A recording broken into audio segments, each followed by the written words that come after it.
from Jeff Ishbia Field at McLean Stadium in East Lansing, Michigan. I'm Sydney Cyprian on the call for WCBN. We have some Big Ten baseball for you today.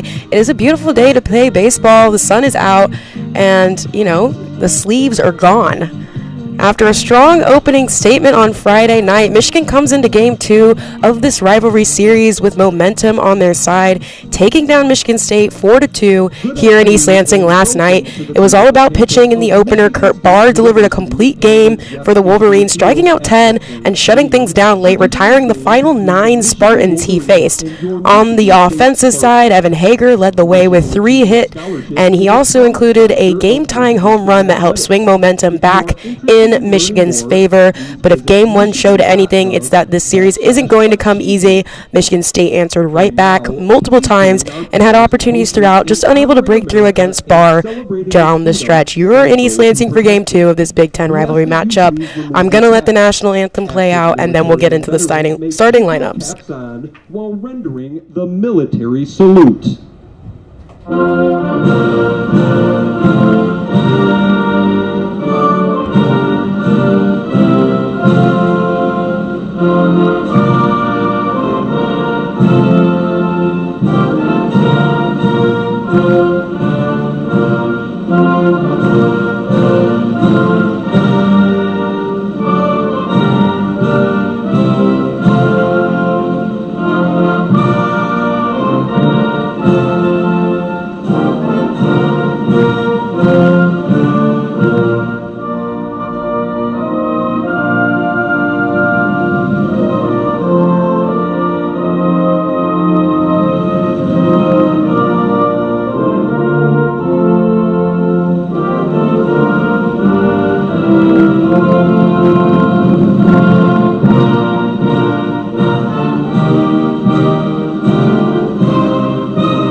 All right, before we get into the starting lineups, I want to note that we'll have a special guest on air today, Ralph Bland.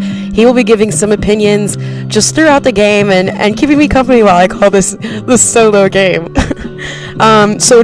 For Michigan, they're going to be starting at bat, and it's going to be Cooper Mullins batting first in the DH position, Colby Turner second, playing second base, Evan Haeger out there in center field, he'll be batting third, Noah Miller, who's going to be behind the dish, batting cleanup. Braden Jeffress, third base, he's going to be batting fifth. Brendan Stressler out in right field, he is going to be batting sixth, which is different because normally he's out in left field or in that DH position. And then right behind him, Greg Pace Jr. will be in left field now, he's kind of had some reps in center at the beginning of the season and then moved out to right field, and now he's in left, so he'll be batting seventh. Matthew Austinford in the 8-hole batting, he will be first base, and Drew Culbertson will finish off the lineup for the Wolverines, and he is that shortstop key player that the Wolverines always go to. And then we will have Carter Monk starting on the mound for the Spartans. Noah Bright, he'll be the DH batting first for the Spartans. Dayton Murphy will be shortstop and second. Isaac Sturgis, right field, batting third. Randy Seymour, first base, batting cleanup. Ryan McKay, second base, he'll be batting fifth. Nick Williams, left field, batting sixth. Kamari Thomas, center field, will be batting seventh. Adam Broski, behind the dish, batting eighth. And CJ Deckinga, he will be third base, batting in that 9-hole.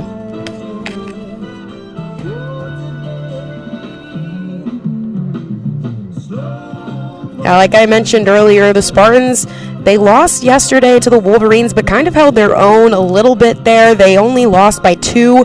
So Michigan takes game 1, 4-2, but Michigan also sometimes struggles a bit to finish out series and sweep them, so can never hold the Spartans down in a moment like this. But that was a complete game from Kurt Barr yesterday, 10 strikeouts. He's kind of starting to hit that 10 strikeout mark all the games that he pitches. It used to be the 7 strikeout mark, but now he's progressively getting better, and he's one of their most consistent pitchers. He can usually get up to that 100 pitch mark, and yesterday he had 118 pitches. So the Wolverines are now 19-14 all around, 6-7 in the Big Ten, and the Spartans will fall to 11-20 all around, 5-11 in the Big Ten. So Michigan has now won 6 straight in the rivalry, and 5 of their last 6 overall against the Spartans. They did play a midweek with them earlier in the season and won that game as well. So, you know, Michigan's starting to find their groove. They struggled a little bit at the beginning of the season, but they had one of the hardest schedules in the Big Ten, playing number 1 UCLA to start off with. So, you know, it kind of saw everything that was going to happen, and now they've gotten in their groove. This is one of the oldest rivalries in college baseball. Their first meeting was 1884, which I definitely wasn't alive during 1884. I can tell you that for sure. So, to me, that's old. We have both coaches meeting with the umpires right now. It's going to be Jake Boss Jr., head coach of the Spartans, and Tracy Smith, head coach of the Wolverines. Tracy Smith in his 4th season, and Jake Boss in his 18th season. But Jake Boss, he has some Michigan ties, used to assistant coach for the Wolverines, so he's very familiar with this rivalry.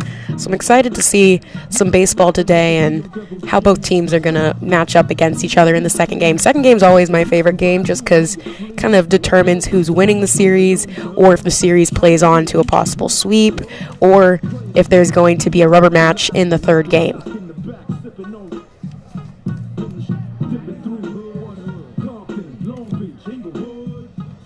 The Wolverines are off to the side doing their handshake tradition. They all just go around and have different handshakes with all the different players, and it takes quite a bit, I'm not going to lie, to watch. And the Spartans, they're sitting in their dugout, more calm today, just waiting for the game to start. Definitely having to respond from yesterday.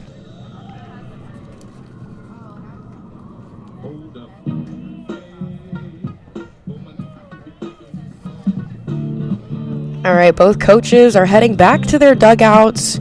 Looks like the game is about underway.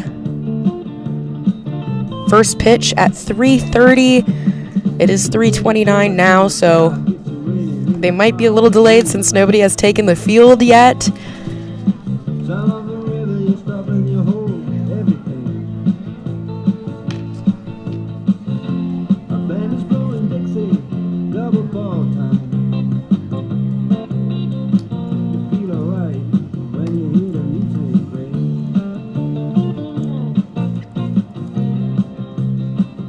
Now the Spartans are going to take the field.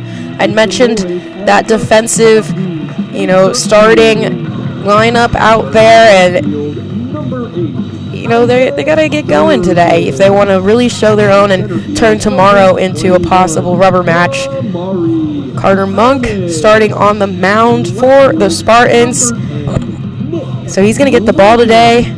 And he's been one of their most reliable arms in the rotation this season. He's picked up multiple wins and consistently given the Spartans quality innings, showing the ability to settle in and work deep into games. Monk isn't necessarily overpowering, but he's pitch-to-contact guy who relies on mixed speeding and locating with the zone. He'll challenge hitters, trust his defense behind him, and try to keep the ball on the ground. So we're probably going to see a lot of topping off the ball from the batters.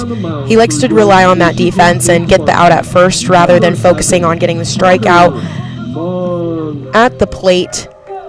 So when he's at his best, he's getting ahead in counts and forcing weak contact rather than chasing those strikeouts. Like I said, he's a key piece for this staff because of that stability and a guy who can eat innings, limit damage, and keep Michigan State in the game, especially in a big rivalry matchup like this one. So the Wolverines are really going to need to focus on leveling out that bat, getting those hits into the gaps, and testing that defense that Carter Monk tends to rely on.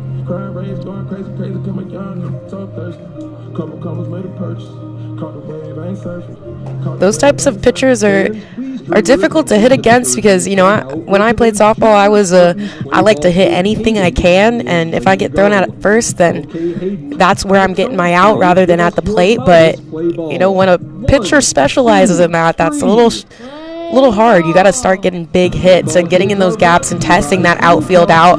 So, very interested to see how the Wolverines offense plays. Their bats were out yesterday, and that's kind of a little inconsistent piece for the Wolverines, is sometimes they struggle at the plate, or they'll be really, really good and destroy the other teams they play. So it's gonna be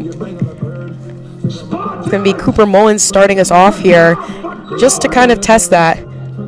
Leading off for the Wolverines, the designated hitter, number 40, Cooper Mullins.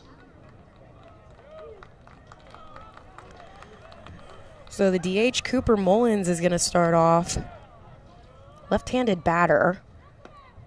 That first pitch is going to be a strike on Cooper Mullins. He looked at it, most likely testing the speed, seeing where he needed to eye that pitch.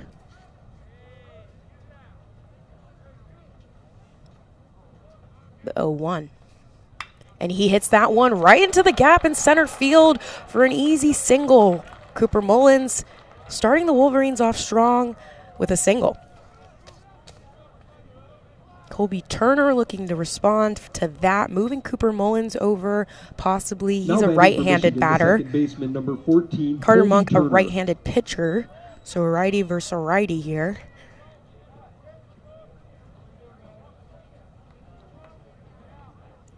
Monk checking in with his short and second on a possible steal by Cooper Mullins.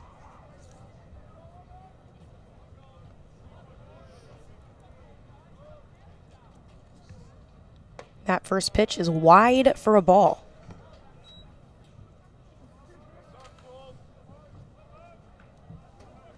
Cooper Mullins not really leading off too much there. Starting to slowly but surely get a bigger lead as the count goes along. Second pitch is fouled back and away for the first strike. It's 1-1. No outs. Cooper Mullins on first. After singling to center field. It was a grounder, but it went right in between short and second, so it was a pretty easy single for Cooper.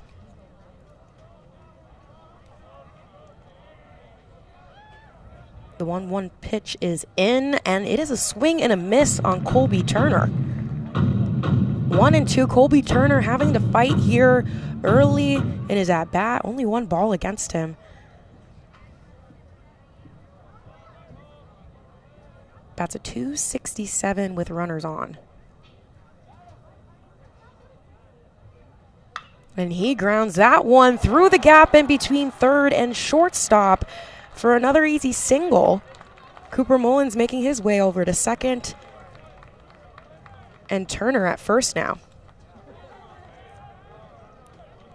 Yeah, you had Deckinga trying to go for that grounder there, diving but missing, and it just kind of rolled out to Williams and left. Evan Haeger, who has slowly climbed up in the batting order up to bat now. He's a lefty. Played a really awesome game yesterday, giving that home run, who gave the Wolverines that needed push. So his first pitch is going to be a ball. Looked to be a little up there. Again, Colby Turner on first, Cooper Mullins on second. Monk checks, Mullins goes for the pitch, and that one is down and inside for the second ball. It's 2-0, no outs. Haeger batting a .315 on the season. .415 with runners on. Insane batting average right there.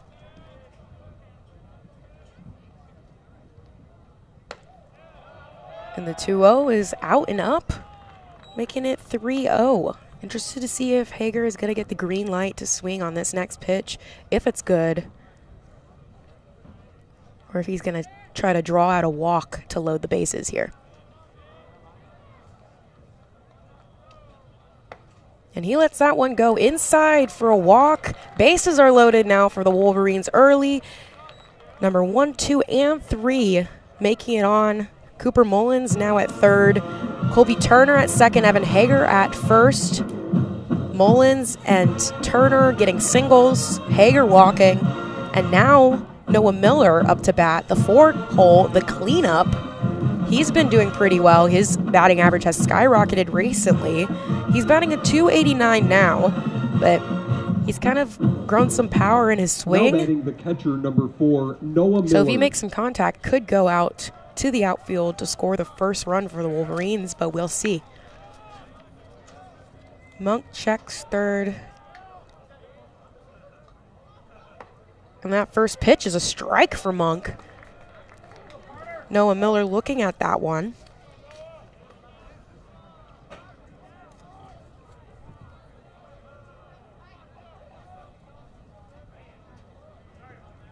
The 0-1.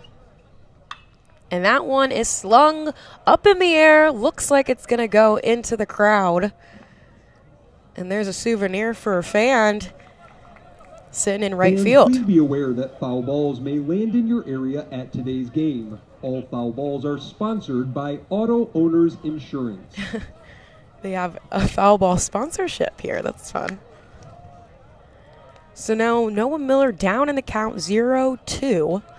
No outs. Bases are loaded.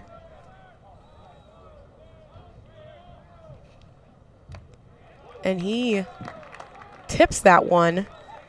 But Broski is not going to get his glove around it for the first.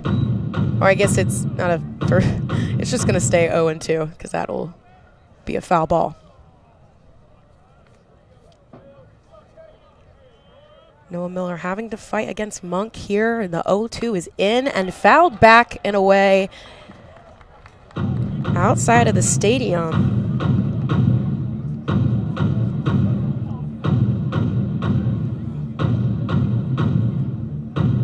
Noah Miller getting a clutch RBI yesterday.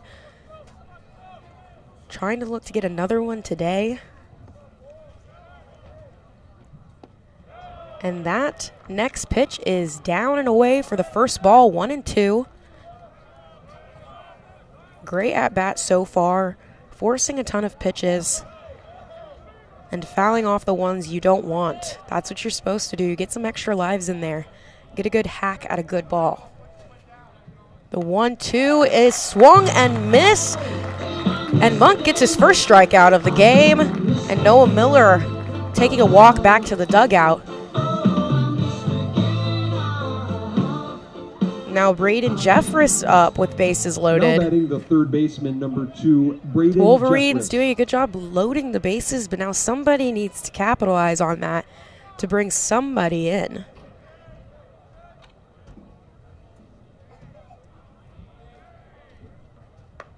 That first pitch is going to be a little inside and up for a ball.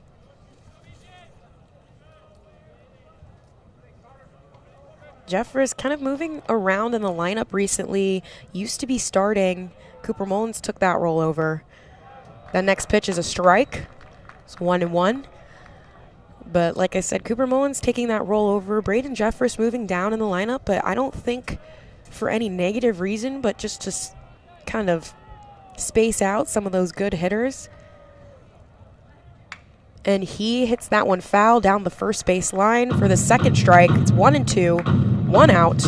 Bases are loaded for the Wolverines. Mullins on third, Colby Turner at second, Haeger at first, Jeffress up to bat. Noah Miller just got retired by Monk.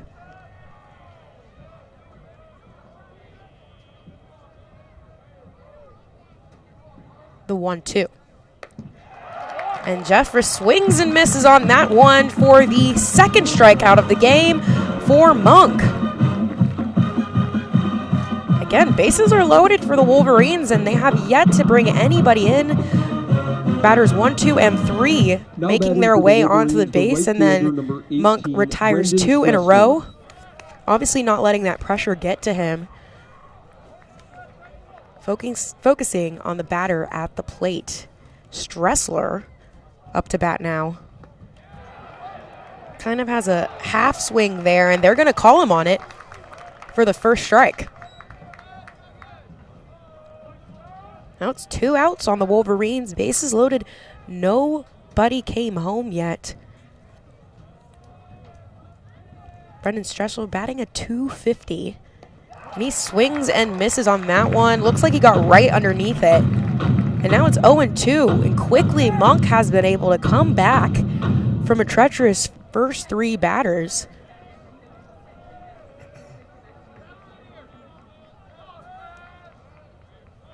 Around 20 pitches already in this inning. Stressler fouls that one back and away. Staying in the game right now. Monk with 2 strikeouts, the last 2 batters, and 1 walk. He's going to go in for his 0-2.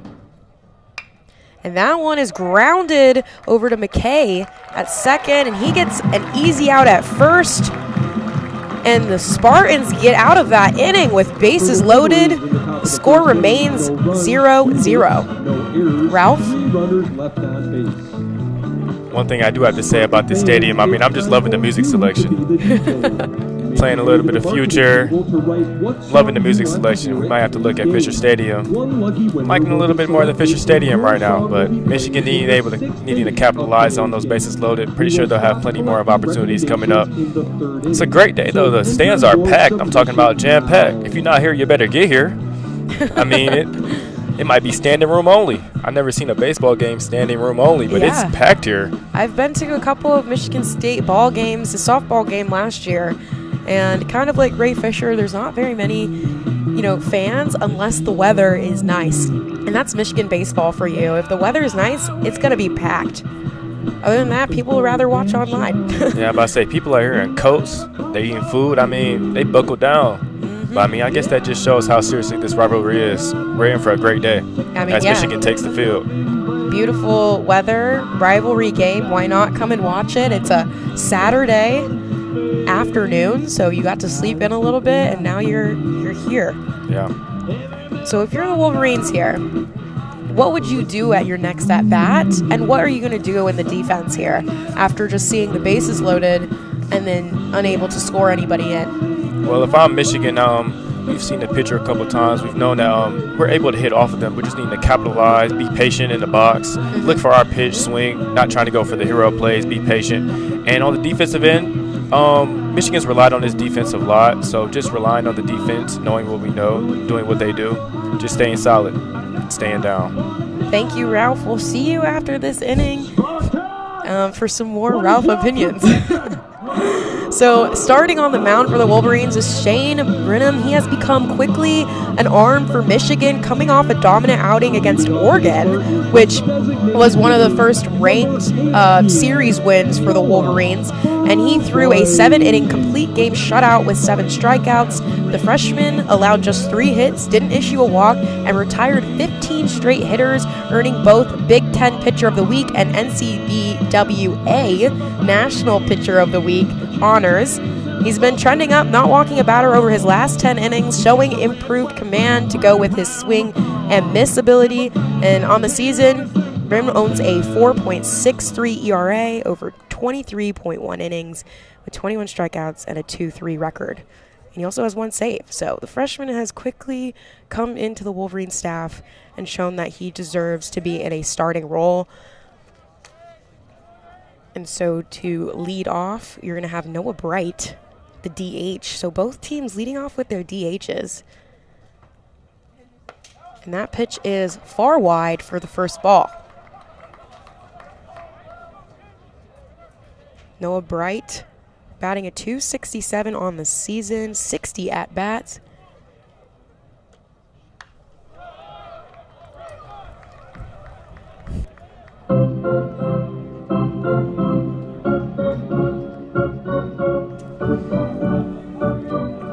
So the pitch count, or not the pitch count, the count is 1-1. Bright up to bat. And that next pitch is going to make it 1-2. It's going to be a strike.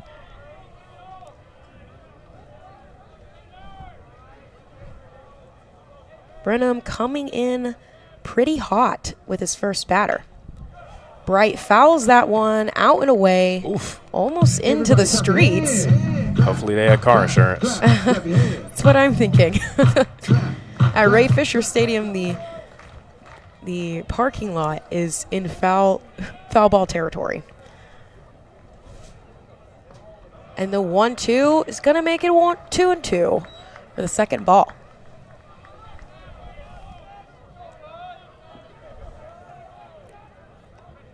Twos across the board for Noah Bright. The 2-2 is down and in. Full count now.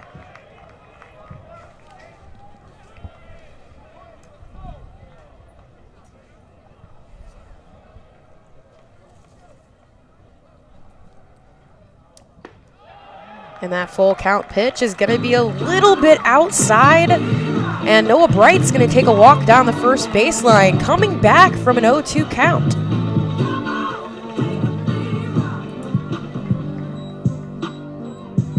Dayton Murphy up to bat now.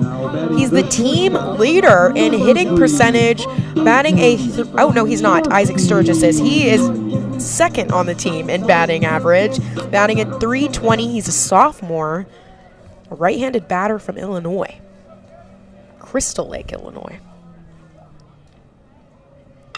First pitch is grounded over, and that's going to be a double play for Michigan. It's grounded over to Colby Turner, who was just shifted properly on that second base, near that second base line, and he was able to pick it up, tap on second, and throw it over to first. Yeah, he definitely read the scouting report on that. It came right to him. Yeah, he was shifted over, you know, a little bit left of where second base normally stands, and that's where the ball went directly. And that's something that Michigan has really done well with, is their scouting reports. They're shifting almost every batter. So now it's 2 outs. Sturgis up to bat, the leader in the batting average for the Spartans. He's batting a .327. And his first pitch is a ball. The 1-0 is outside and low. Sturgis up in the count early on, 2-0. Both Bright and Murphy getting out on Murphy's hit.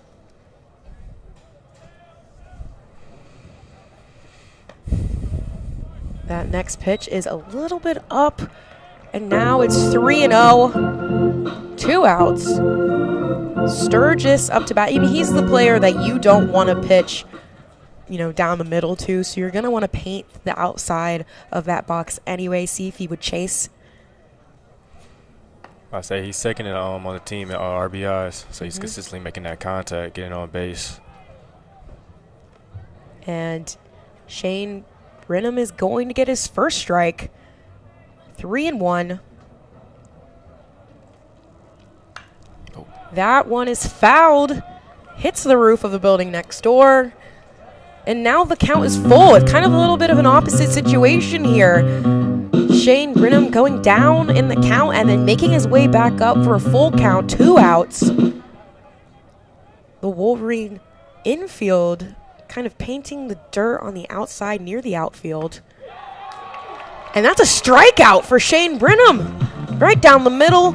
Caught Sturgis looking. And he's going to retire Sturgis to move on to the second inning. Left on base after 1 inning of play. Michigan State 0, Michigan 0. Spartan tickets are always available online. I think we're in here for a great game, Sydney. I think so too. We've seen a pretty offensive front from both pitchers, I would say. not letting the pressure of being down in the count or down, with the bases loaded, get to their heads and being able to get out of an inning with no runs on the board. I mean, that's what you got to do as a pitcher. So in terms of the hitting summary, Michigan's 2-5, batting a .400 as a team, but they had those bases loaded with those 2 singles and the walk, and then Monk retired 3 batters in a row. So that's definitely something that this bottom of the lineup for Michigan's going to have to work on. Seems to be a giant hot dog in the stands. Oh, there's a girl dressed up as a hot dog throwing free hot dogs. I mean, I would love a free hot dog. I'm saying, can we get a free hot dog up here? Yeah, we got to open up the window. Open up the windows.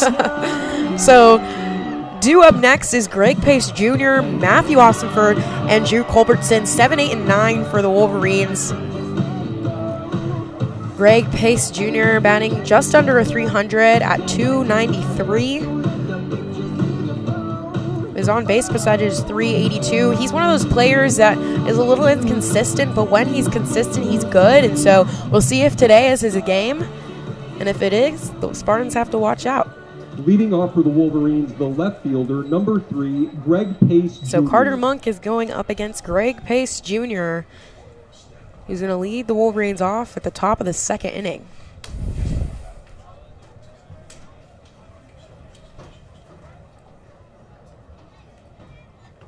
The first pitch is in, and it's going to be high for a ball.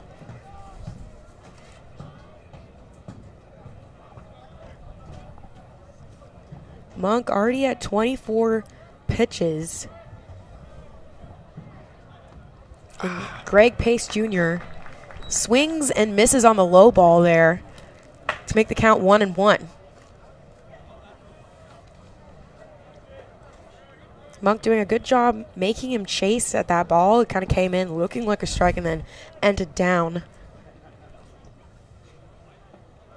He tried the same pitch, but Pace did not fall for it this time. 2-1. They're going to toss that ball, get a new one.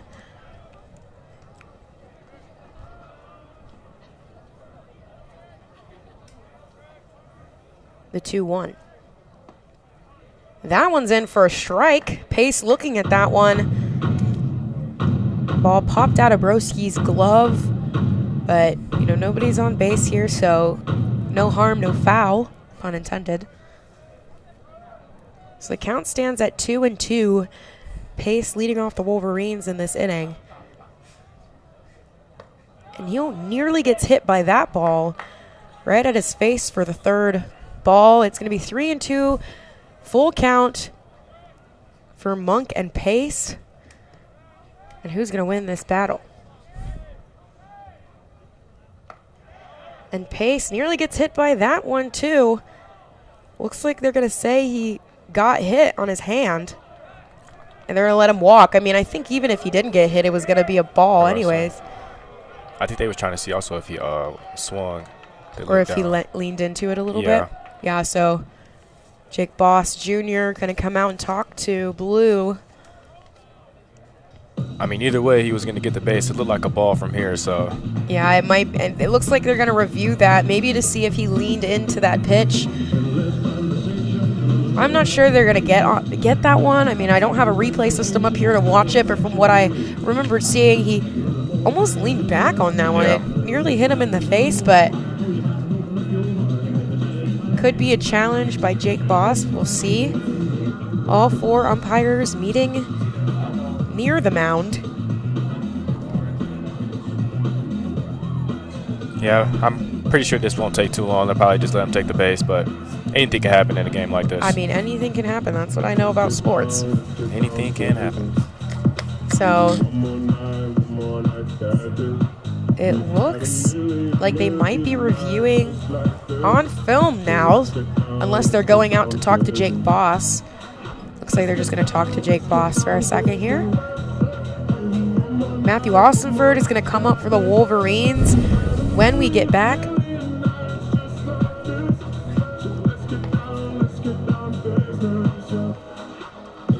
He's a transfer from North Carolina State and Vanderbilt. Didn't get much playtime at Vanderbilt, transferred to NC State, and then now is here with the Wolverines, getting some playtime at first and in the lineup. He had a little bit of a second during the season where he kind of wasn't in the lineup and he would come in as a pinch player, but he kind of made his way back into the starting lineup. It's taking longer than I thought, to be honest. I mean, they're not even reviewing the play. They're just talking to Jake Boss. Seems like they're having some casual conversations down there. I mean, what's going on? Yeah, maybe they're explaining something to him, and the meeting is over. And they're going to let Greg Pace Jr. stay on first base as all four of the umpires go back to their positioning. So now there is 0 outs. Greg Pace getting hit by pitch on the, yeah, I believe they called it a hit by pitch. And he's going to be at first. Matthew Austinford up to bat now.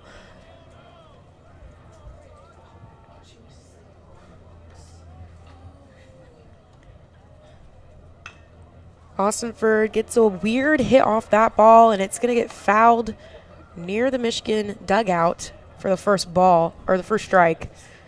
That count is 0-1. Pace is a dangerous player to have on base.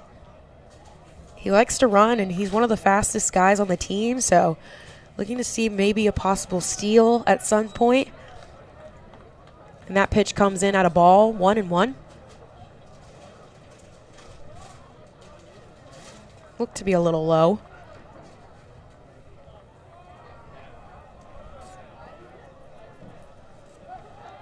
And Monk tries to pick Pace off at first. Unsuccessful. Austinford batting at .212 as a lefty on the season so far. A 143 with runners on. Not the best average, but... And Pace tries to steal. The throw is in, but he's safe at second. Broski had a good throw, but Pace had a good jump on that, so he made it to the base before the throw got there. Murphy coming in for that catch. It came out of his glove a little bit there, so even if it was, you know, iffy, the ball came out of the glove, so Pace is going to be safe at second. Now there's a runner on 2. Count is 1-2 on Matthew Austinford. Right in his scoring and position. He halfway swings on that one. They're going to call him for strike 3. Monk retires Austinford for his 3rd strikeout of the game. Culbertson, the 9-hole batter, up to bat now. Pace on second, 1 out. Now batting the shortstop, number 8, Drew Culbertson. Pace making it to base by getting hit in the hand, I believe, on that last pitch, and then stealing second. Matt Austinford being retired, and now Culbertson up to bat. That first pitch is in and down for a ball.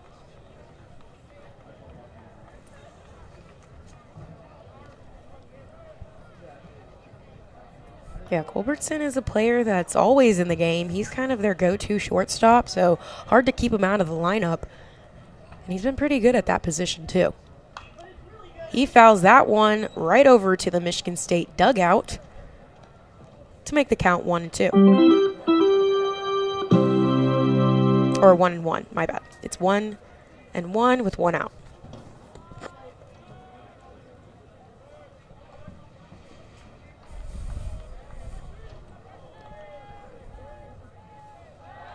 And Monk tries to pick off Pace at second, but Pace gets back pretty fast.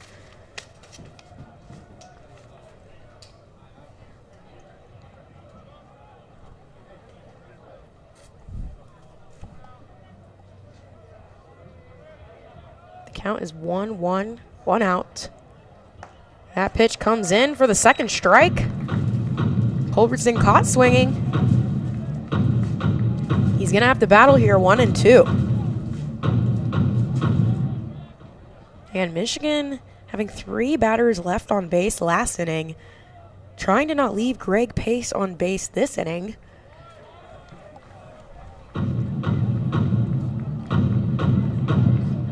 That one was fouled down into the dirt.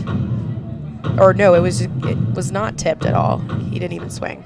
The count is going to be 2-2. My bad. It's a little hard to see it.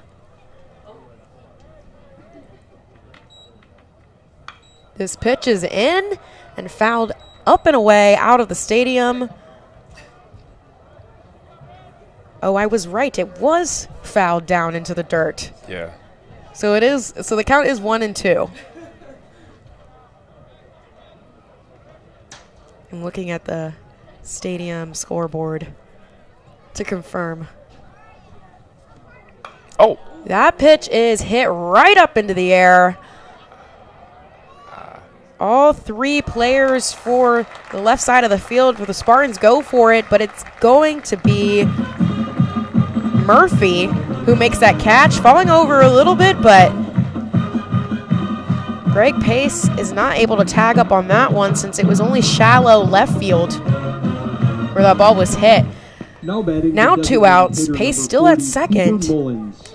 And the Wolverines are going to look to the top of their lineup now with Cooper Mullins and his second at-bat. He's 1 for 1 today. Got a single. That was the single that went down the middle of the base of second. His first pitch is up and away. Count is now 1-0. Hopefully they can capitalize with this runner in scoring position.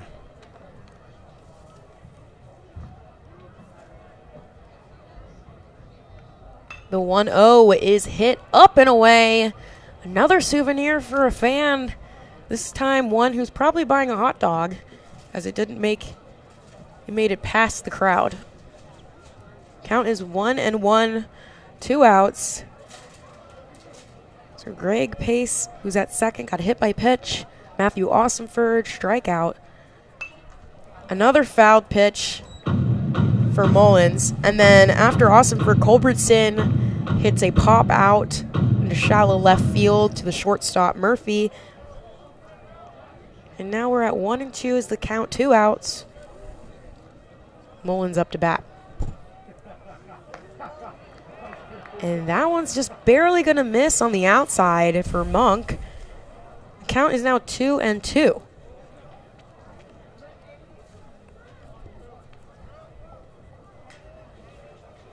Yeah, coming into the series, Mullins had 7 at-bats prior to Saturday, March 28th. And he's going to hit that one, looks like directly to center field.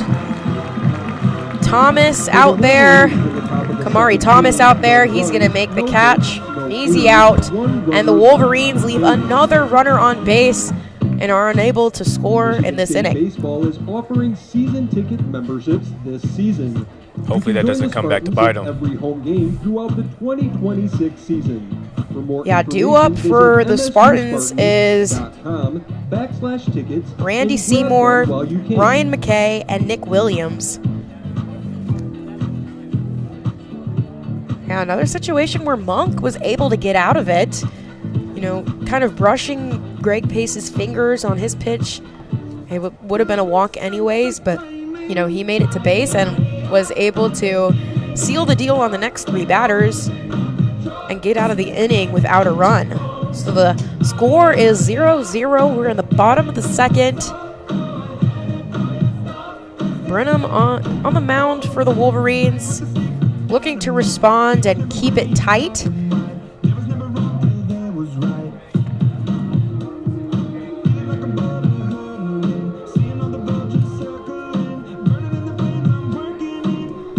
Coming in this game, a 4.63 ERA and a 2.3 win-loss record, but has slowly but surely just become a consistently good, fast, and accurate pitcher for the Wolverines.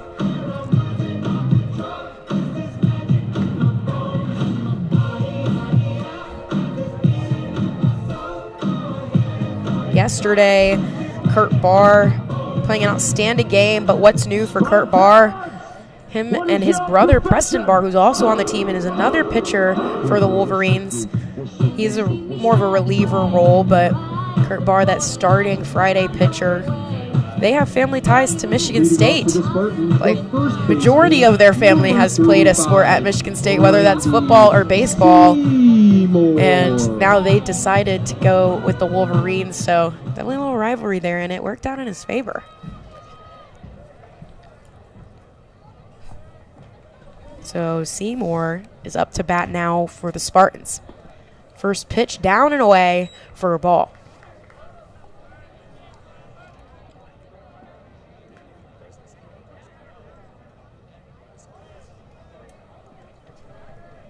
It's the count now 1-0. Again, down and away for a second ball. A major shift in the infield here for the Wolverines. Colby Turner playing on the other side of the second base, sharing space with Culbertson.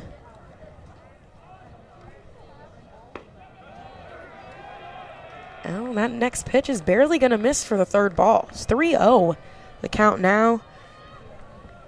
But Brenham is not a stranger to this count. He's seen it already in this game so far. And there it is, the first strike, 3-1. Like I said, he came back from a 3-0 count last inning. So as a batter, you can't just keep looking at the pitches after the fact. The next pitch is in, and it's hit down center field. But the shift was unfortunate for the Wolverines as Colby Turner had to try to make his way to that ball and miss it barely. Evan Haeger coming in to pick it up. It's going to be a single for Seymour. Yeah, the shift really hurt them there. Everybody was pretty much on the left side of the field, and that ball got hit on the right side of the second base bag where Colby Turner could have been. So McKay up to bat now, the left-handed junior, batting a .239 on the season right now. And Seymour on first. That first pitch is a strike. 0-1. Really nice looking strike there. Like I was saying, Seymour, he's 50% on stolen bases. Attempted 4 times, caught twice.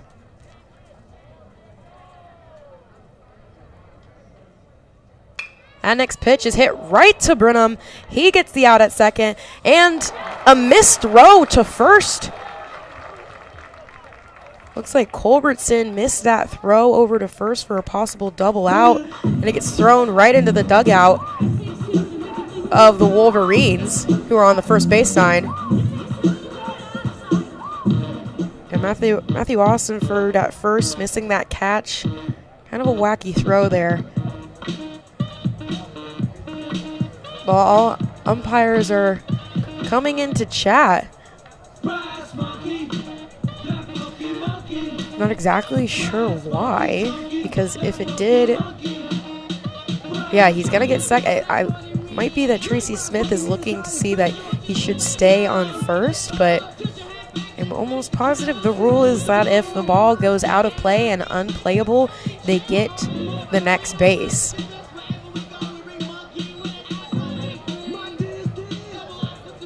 Seems to be on some discussion if it went out of bounds or not. So Tracy Smith is talking to 3 of the umpires.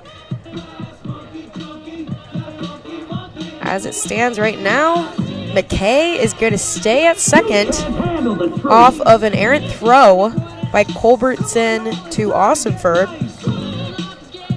Could have been a double play, but they were only able to get out of it with 1 out, basically replacing the hitter. So now there is a runner on second. 1 error for the Wolverines. They're going to say that it's on Culbertson, shortstop. Williams up to bat now for the Spartans. This pitch is inside, and Noah Miller is unable to get his glove on it. So McKay is going to make his way to third and take third base. First time the Spartans are in true scoring position here with McKay at third off of, you know, an errant throw by Culbertson, and then a wild pitch is what they're going to call it on Brenham.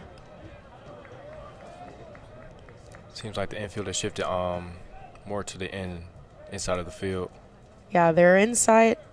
They're all crouching in on the pitch now. And that's a strike. Nice inside pitch there by Brenham. The count is 1-1. There's one out.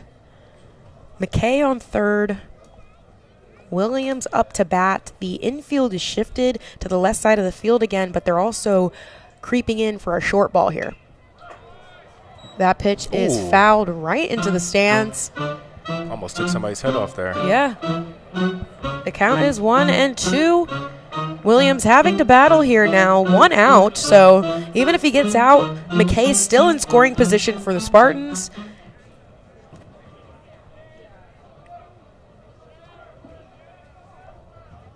The 1-2.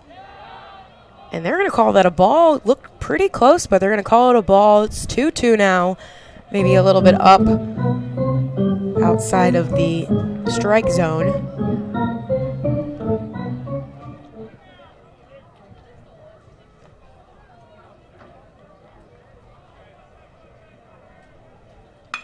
That is hit right in the gap. A perfect ball to get McKay home for the Spartans. And it's going to be a single for Williams. It seems like every time Michigan is shifting, they're just hitting the ball right to the gap. I know, that's a scouting error there because, you know, they had the shift to left field and that ball was hit mostly just center, but a little bit to the right, and that just makes you think why that shift is there. But, I mean, it would have been a single nonetheless because it was hit in the gap. So a great hit there by Williams. The perfect hit to bring McKay home. And now we have the first run on the board for the Spartans. And there's only one out. First pitch in for Kamari Thomas is a ball. The center fielder for the Spartans up to bat now. Williams on first. The huge lead, and there is a bunt attempt, and it's going to get caught. Oh, it was about to get caught by Matthew Awesenfurt, but popped out of the glove. Looks like as he was backtracking on that catch, got caught up by the first base bag, tripped over it a little bit. It kind of came out of his glove. The potential out there, but that bunt just got popped up right over to first base, which is not the bunt you want. If you're the Spartans, you're going to lay that down the third baseline. So the count is 1-1, one out. And a very close pitch again there, but it's going to be a ball, 2-1. Williams at first. One run on the board for the Spartans. Brenham attempts to pick off Williams at first, unsuccessful.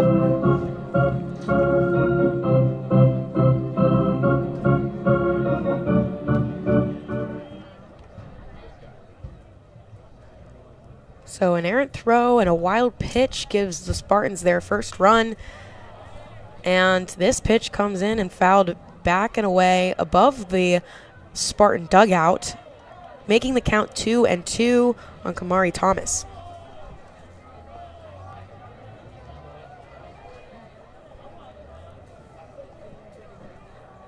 Williams on first. Oh, and another missed pitch there. Again, looked pretty close, but it's going to turn the count full. Looks like the umpires have a tight strike zone today.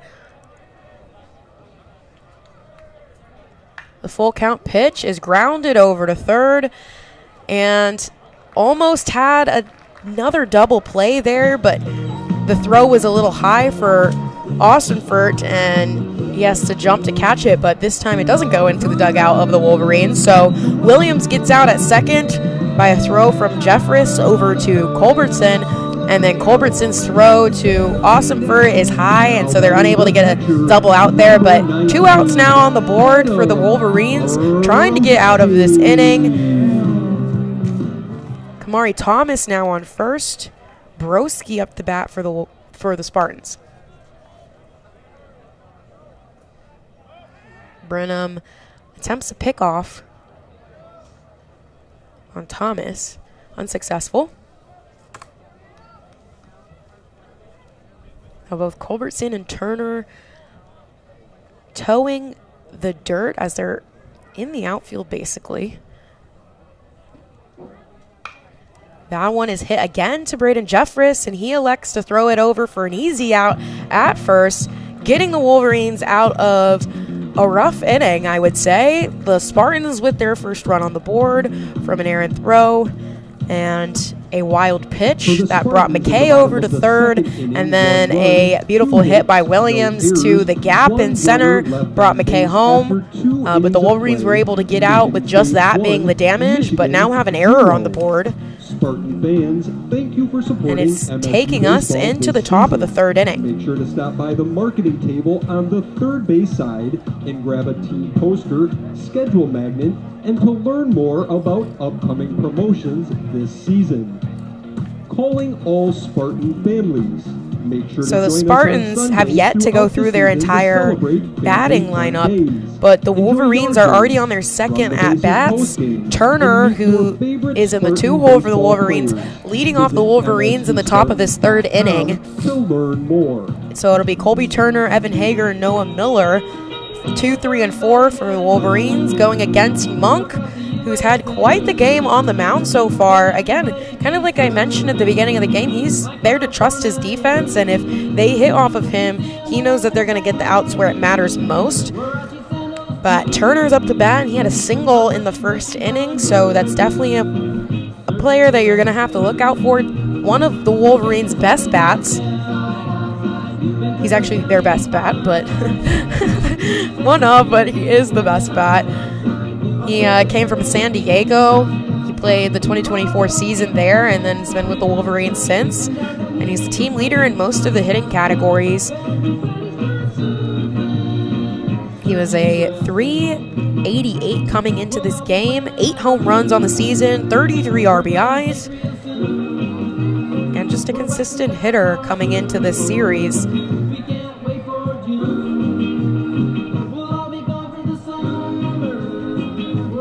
11 doubles, 50 hits, 30 runs, and 129 at-bats already. I know. Because then you have him following Cooper Mullins, who only had 36 at-bats so far on the season, but Cooper Mullins making his way into that starting lineup, just an insane start to being a starter. So the infield for the Spartans are shift to the left side of the field as Colby Turner's up to bat for the Wolverines. Monk's still on the mound for the Spartans.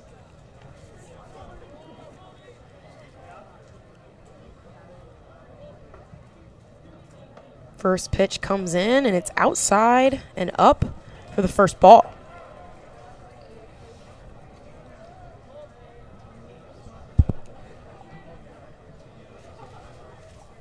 It looks like the shift is primarily in the infield, the outfield kind of staying put. Second ball is in for the first strike. Looked like Colby Turner was going to swing for it, pulled it away, because I think you're right, he assumed it was a little high, but a strike nonetheless. The count is 1-1. Evan Haeger on deck. Turner fouls this one up and away, right behind him to make the count 1-2. Down in the count now, going to have to battle, but that does not worry Colby Turner. So the Spartans break the shift here a little bit. McKay going kind of back to where the second base normally stands. Turner fouls that one over to the right field side, trying to stay in it. Count still 1-2.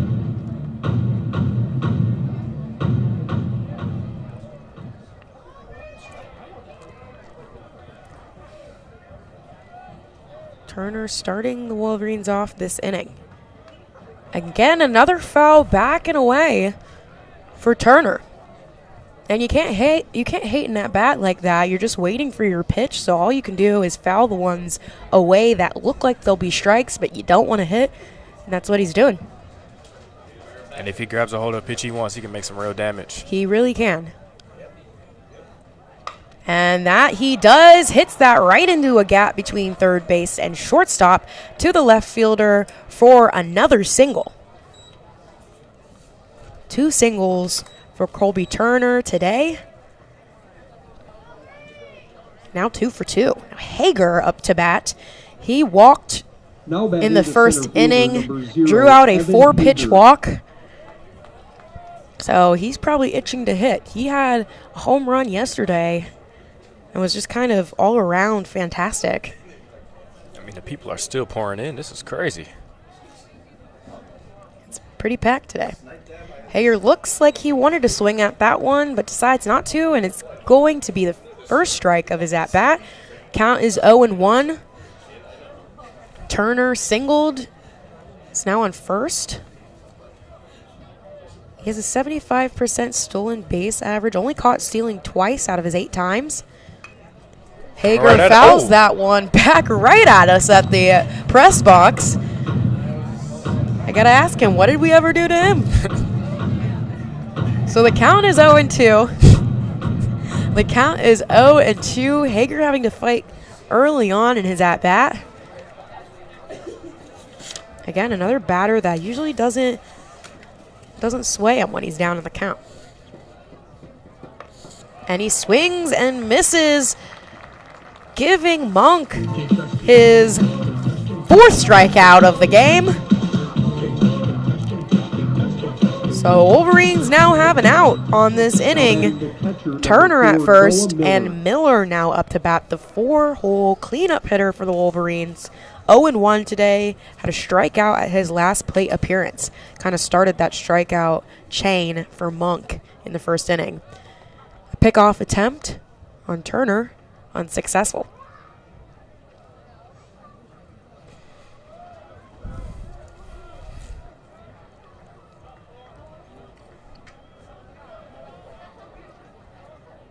First pitch for Noah Miller. And it barely misses for a ball. Again, a pretty tight strike zone for Blue behind the plate.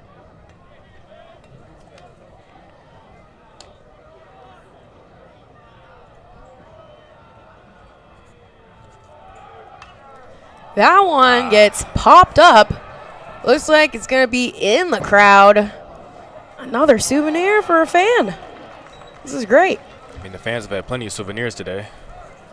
Sweet.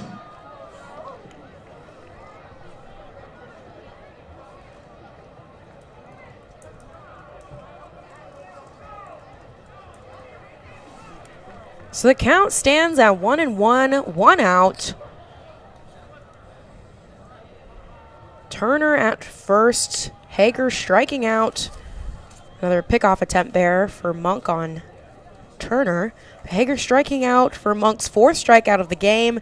And now Noah Miller up to bat. 1-1, 1 out. The 1-1. Turner already getting a good start on that ball, so he's going to try to take advantage and he gets the 3rd.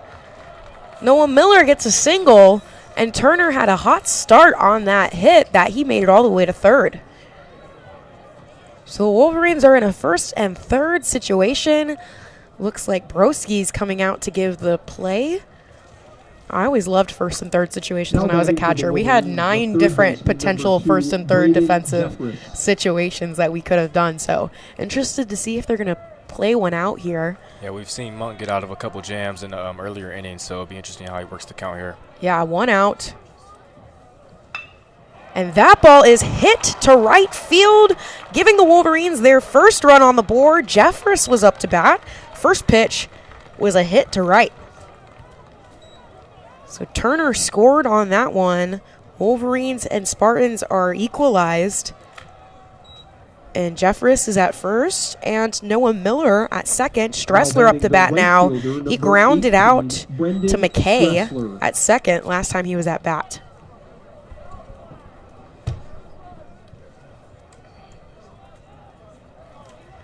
So the score now 1-1. Stressler swings and misses on that one. Again, it looks like the timing of his swings is a little bit off. Something you really have to focus on when you're on deck, timing yourself with the pitch, and he's already seen this pitcher in the first inning. He hits that one right to right field, nearly getting it over, but it hits the wall. And it's going to be an RBI double for Stressler. I was just talking about him timing with the pitch, and Well, he timed that one up pretty well. timed that one perfectly. So Stressler makes it all the way to second. Noah Miller scores, and Jeffress is now at third, bringing up Greg Pace Jr. Wait. Oh, no, I'm trying.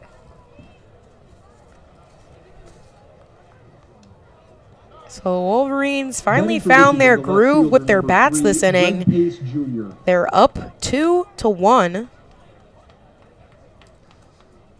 Seems they're going to have a meeting at the mound. Yeah, there's going to be a mound meeting here because looks like the Wolverines kind of found their groove and figured out Monk. So we'll see if they look to the bullpen or not. Would you look to the bullpen if you were in this situation, or would you just give him a little pep talk and let him stay? I would give him a little pep talk. I mean, he's pitched a great game so far. He doesn't look rattled up there. You know, he's been through the trials and tribulations in these earlier innings, so I'll probably stick with him, let him pitch a couple more innings, then go from there. Yeah, I would too. I think he's been able to get out of some pretty tough jams, and I don't think, you know, a couple of hits are really going to hurt. But, I mean, it is 6 hits for the Wolverines to 2 to the Spartans. But, you know, a big hit like that brought the Wolverines up by 1 now. So maybe they have a little approach to Greg Pace now, who's up to bat. Pace getting hit by pitch in the second inning.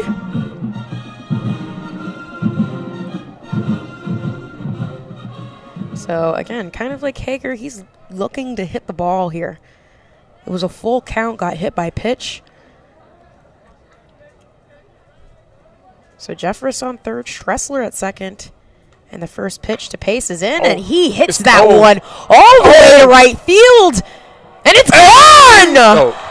Greg Pace Jr. gets a 3-run home run right after the mound meeting, too, making the Wolverines 4-1. I mean, he's found his bat, getting his first home run of the season in their game versus EMU 2 games ago, their midweek, and now he adds another one onto his tally.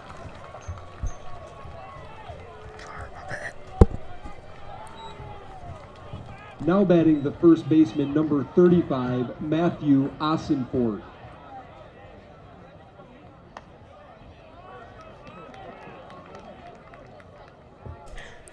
So Greg Pace makes it 5-1 with his 3-run homer. Hits it all the way out to right field, and right field has a tall wall too, so he had to make it over that wall, and he did just that. So Matthew Ossenford looking to respond to a huge hit by Greg Pace Jr. And he hits it right in between first and second, all the way out to right field, and gets an easy single. Seems Michigan has found their groove with the bats. They definitely have. So that brings it to the 9-hole for the Wolverines. Culbertson, who's 0-1 today. Now batting the shortstop, number 8, Drew Culbertson. He flew out to shallow left field, all the way to Murphy, who made his way out there. He's the shortstop for the Spartans. So now Matthew Ossenford on first base. Culbertson bunts right down the third baseline. A beautiful bunt, and he's not going to make it in time, but he moves Matthew Ossenford over to second. Does his job with a sac bunt, and now there's 2 outs. Ossenford on second. And we're at the top of the lineup for the Wolverines. Mullins up to bat now. I mean, it's easy when you're in offense and you find your groove to just keep it going, and that's what the Wolverines are doing here. 5 runs scored in the top of this 3rd inning, and they're just keep on going. Granted, 3 of the runs are from Greg Pace Jr. in his home run. So the first pitch is in for a ball. 1-0. Austinford on second. And Mullins swings and misses on that one. Count 1-1.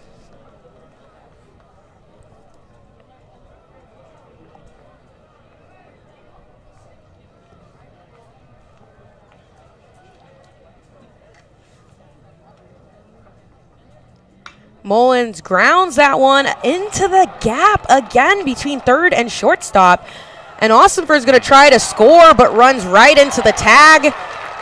That throw from Williams out in left field, making it all the way to Broski behind the dish. And Austinford just runs right into the tag. I said that was a laser. Yeah, a great throw from left fielder Williams. So it's going to take us into the bottom of the third inning. The Wolverines coming off of a 3-run home run by Greg Pace Jr., also getting 2 other runs prior to his at-bat. So the Wolverines are up now 5-1, 8 hits to the Spartans 2, and 1 error for the Wolverines. Due up for the Spartans is Deckinga's first at bat. So the Spartans have yet to go through their entire lineup, but he's the 9-hole hitter. So after him, it'll be 1 and 2, Noah Bright and Dayton Murphy. All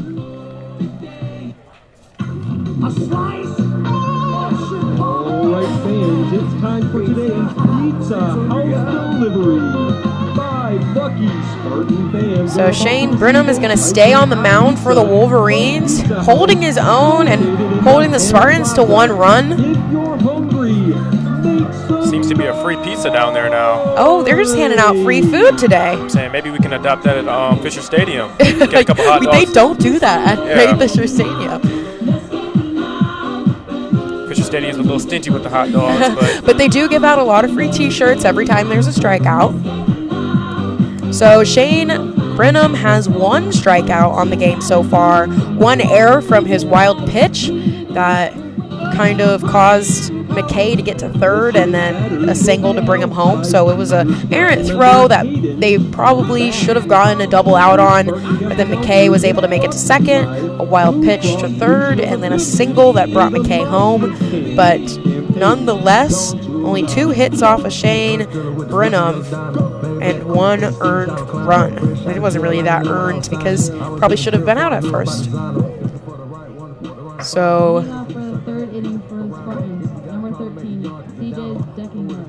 CJ Deckinga is a right-handed batter. He's the third baseman, and he's going to lead off the Spartans in this inning.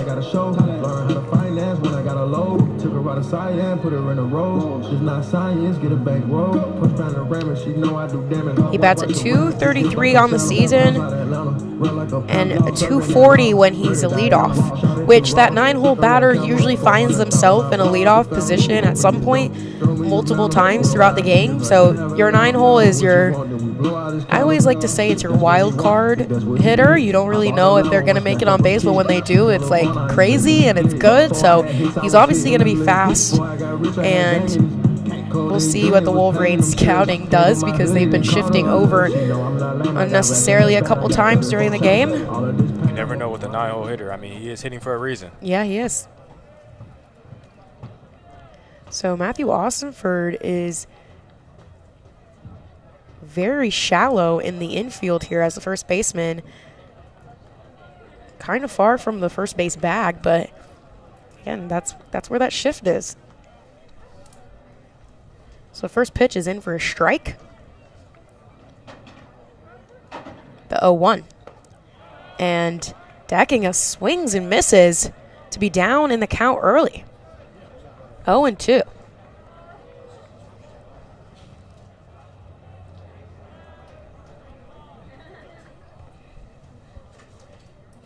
That 0-2 pitch is fouled back. It's going to keep it at 0-2.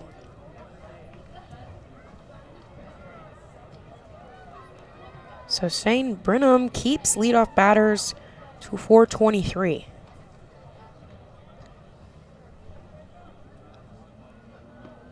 And there's a strikeout for Shane Brenham.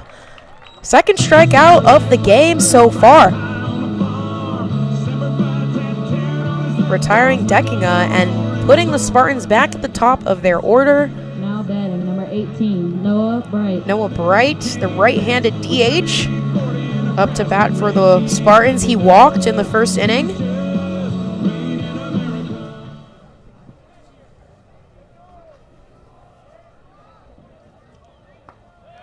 The first pitch is a beautiful strike. 0-1. It's a really nice pitch there. I wish I could see the speed of the pitches. Yeah, it was showing earlier. It was showing earlier, but not sure what happened to it. yeah. Oh. That one is hit right into the left field gap in between infield and outfield for a single. I kind of mentioned Greg Pace out there playing left field, and he's been moving around in the outfield recently, but it's kind of been working for the Wolverines. So now Noah Bright on first and Dayton Murphy up to bat. It's not a bad walk-up song.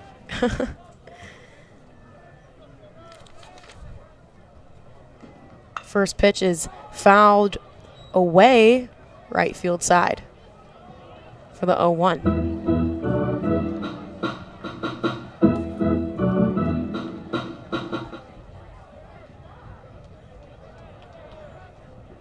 Dayton Murphy leads the team in triples coming into the series. That next pitch is a little tight, but missed the mark barely for the first ball. 1-1. Here's one out.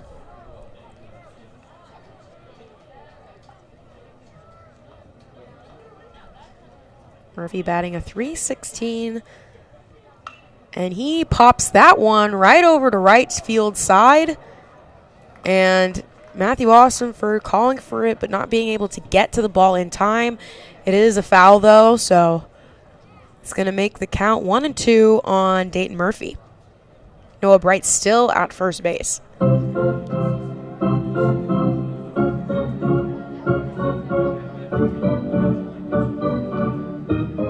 Noah Bright has not tried to steal a base on the season so far,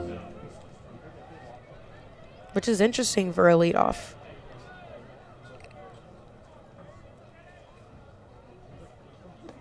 The 1-2 is in and away, making it 2-2, 1 out.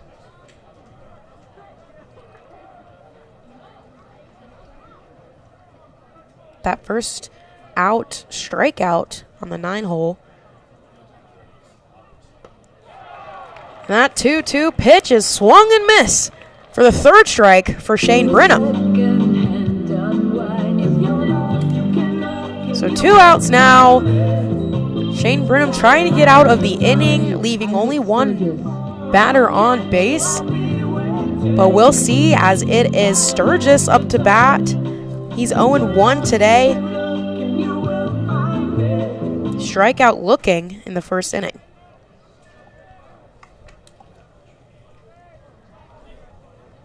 Lefty from Davison, Michigan. He fouls that one back and away. So he leads Michigan State with 6 game-winning RBIs. So kind of a dangerous batter to have up when there are runners on base. But again, he is 0-1 today. Strikeout looking. Count is 0-1. That one is away for a 1-1. Noah Miller dropping the ball a little bit there, but he gets to it and forces Noah Bright to go back to first. 2 outs on the board. And the 1-1 pitch is in. And that one, again, pretty tight, but barely missed the mark for a 2-1. Looks like the umpires are really making the pitchers work for the strike zone today.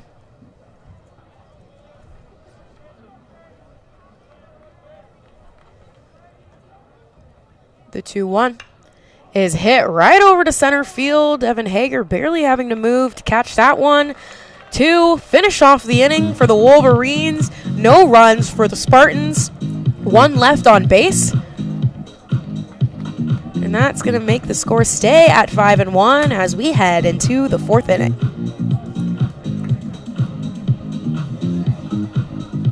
For the Spartans in the bottom of the 3rd inning, no runs, 1 hit, no errors, 1 runner. There was 1 hit in that last inning for the Spartans, but that was pretty much it, leaving him on base.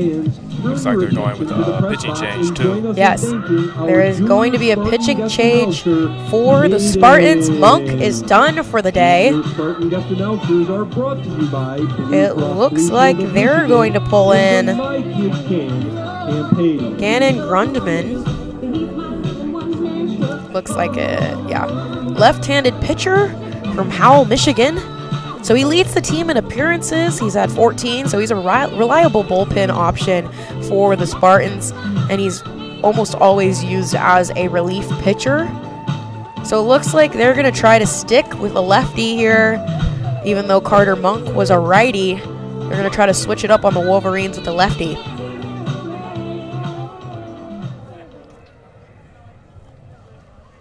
And due up for the Wolverines, it's going to be Colby Turner and Evan Haeger and Noah Miller, so 2, 3, and 4, all on their 3rd at-bats of the game already, and it's only in the 4th inning. So the Wolverines kind of burning through their lineup quite a bit. Let's see where our lucky fans are. The defense for the Spartans staying the same outside of the pitching change of Grundman.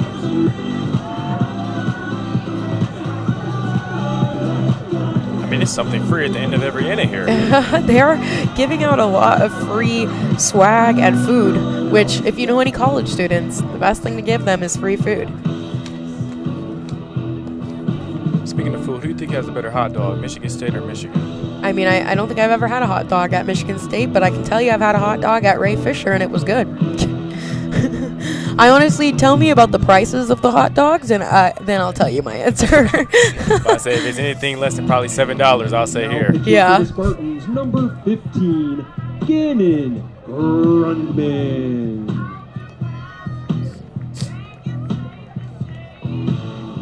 So the junior, he's 6'4", 200 pounds, left-handed pitcher, but interesting enough, if he ever were to be at the plate, he's a right-handed batter. Number 14, Colby Turner. So Colby Turner up to bat for the Wolverines, the 2-hole hitter. Evan Haeger on deck. First pitch is away for the first ball.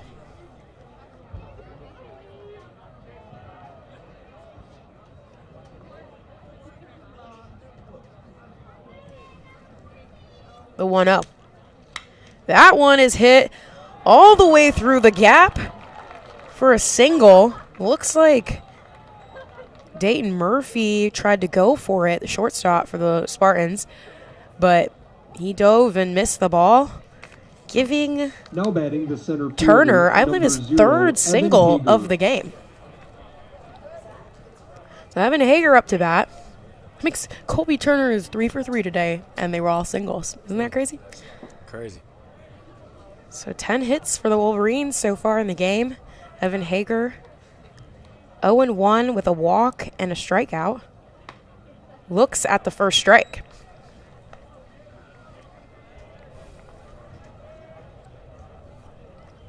Haeger, .311 batting average. .405 with runners on. And he goes for a bunt, but it's went over his bat. So he tipped it, but it went over for a strike. Evan Haeger is usually pretty good at laying down bunts, but now he's down in the count. 0-2. So he's going to have to battle Turner on first. Grundman checks Turner. Goes in for the pitch. That one is up and away for the first ball. Michigan 10-17 on their hitting summary, batting a .588 as a team. So their bats kind of got hot after last inning. I say it's not going to get too much better than that.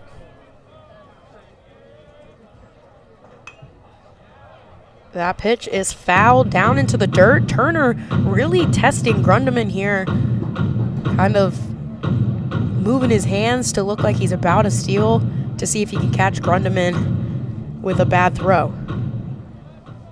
He's not falling for it. So the count is now 1-2.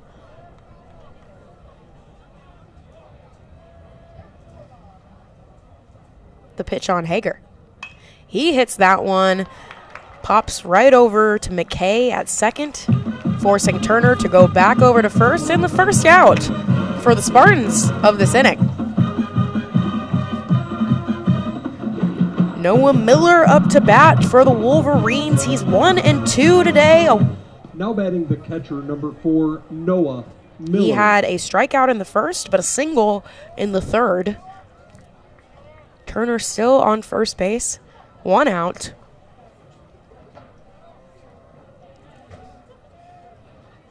And the first pitch is in for a strike. Noah Miller looking at that pitch. There are definitely certain batters who like to take the first one no matter what. I was not one of them. I thought if the first one was perfect, I'm hitting it because it's not getting better than that. The count 0-1, 1 out. Yeah, it's been a while since I've played some baseball, but MLB The Show, if it come down the middle of the first one, I'm swinging. Yeah, MLB The Show. That's funny. Count is now 1-1. That pitch was up and away.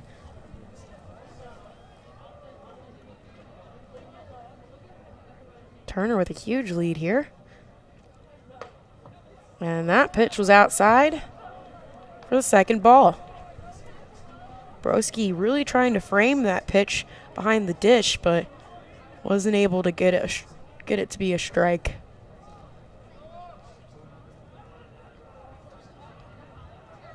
The 2-1.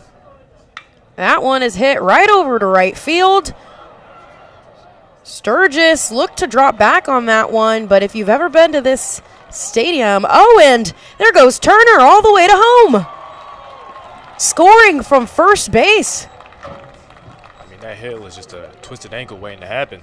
If you've ever been to McLean Stadium, the right field side has a hill right before it gets to the wall. I don't know how to describe this the best, but it just kind of goes up.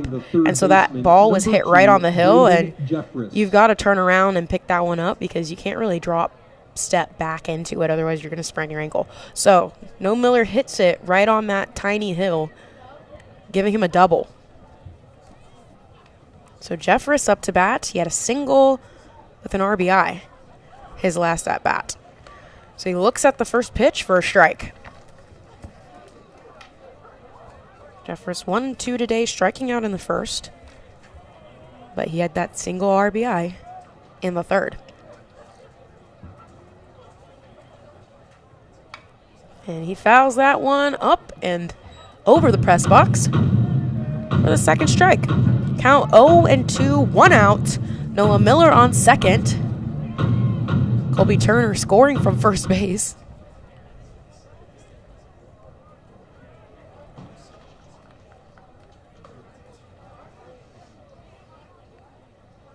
The 0-2. And it's tight, but it's a ball. 1-2. Grundemann really looking to put out his second batter of the game in Jeffress.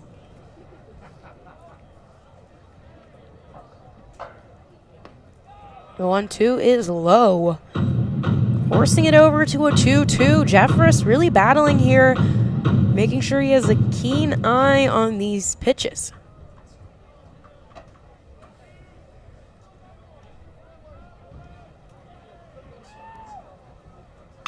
2-2 is grounded over to McKay, and he takes the first out, or the easy out, at first.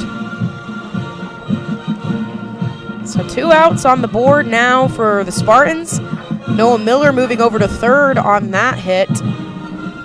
And Brendan Stressler up to bat, who had an RBI double. in the third and a ground out in the first. Number 18, Brendan Stressler.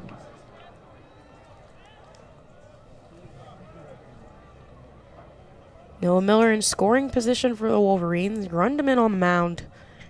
And that first pitch is tipped down at Broski in the dish for the first strike.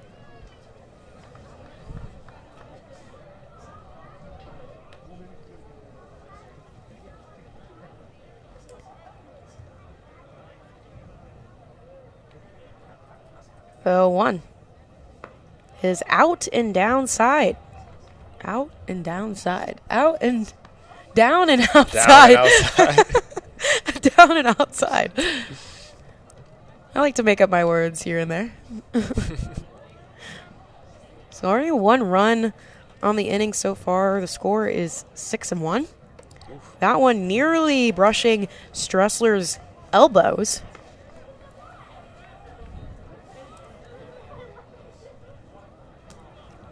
It's only the top of the 4th inning.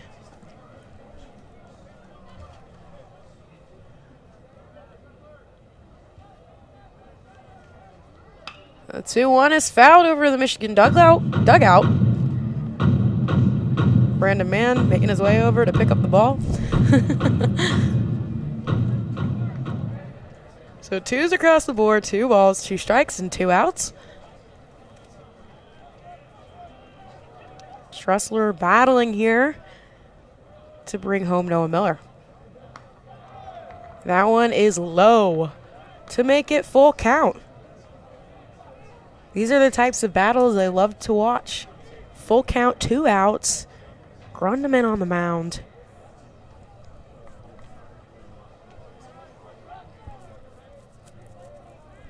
(3-2). And that one is out and down. Stressler takes a walk over to first base. We have another first and third situation for the Wolverines.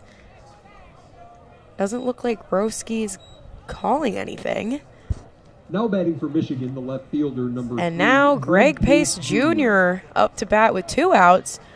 A runner on first and third, and a home run in the third. A 3-run home run in the third, too. So last person you want to see up to bat here. But it is a new pitcher, so we'll see how he plays. That one is up and away. 1-0 on Pace Jr.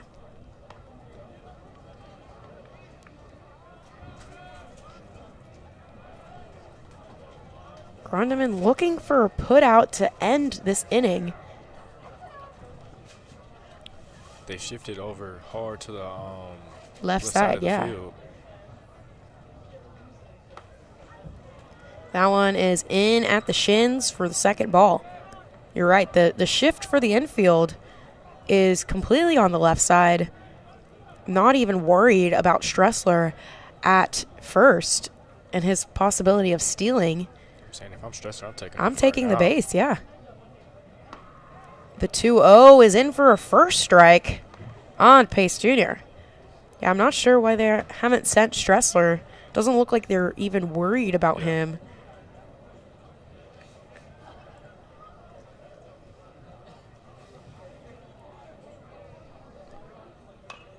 And Pace fouls that one over to the Spartan dugout. Count is now 2-2. 2 outs. Similar count to Stressler, who was able to then get into full count and then a walk. Grundman already at 22 pitches in this inning alone. The 2-2 is up and away, and now we're at full count again.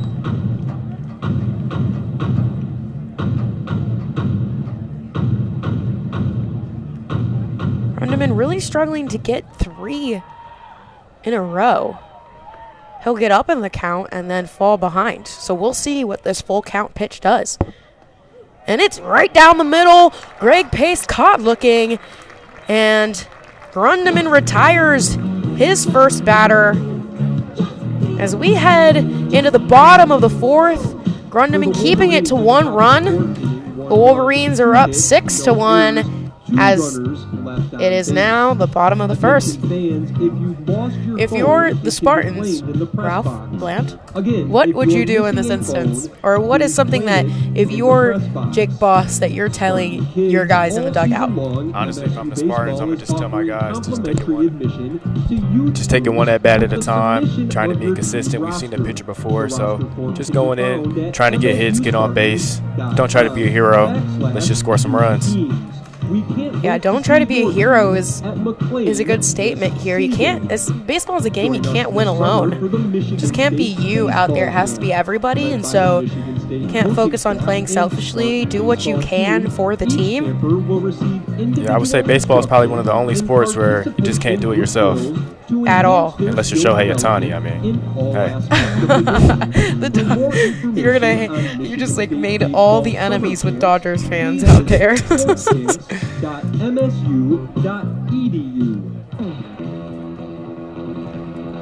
So leading off the Spartans in the bottom of the fourth, it's going to be Randy Seymour, the cleanup hitter for the Spartans, and then McKay, and then Williams. Brenham still on the mound for the Wolverines, doing a great job keeping the Spartans to 1 run. They've had 3 hits, but only 1 run. Some barking going on out there. Yeah, the Spartans did. Spartan fans just barked. Interesting. Spartans is not even an animal. I'm about to say it's more of a warrior, but hey. Warrior. I mean, warriors can bark. Warrior bark. Warrior bark. So Seymour in the second inning had a single.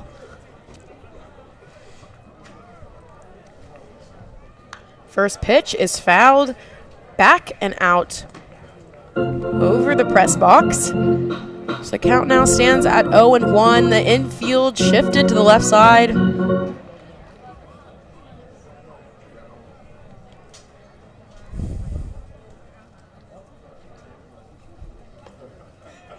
And the second pitch is up and away.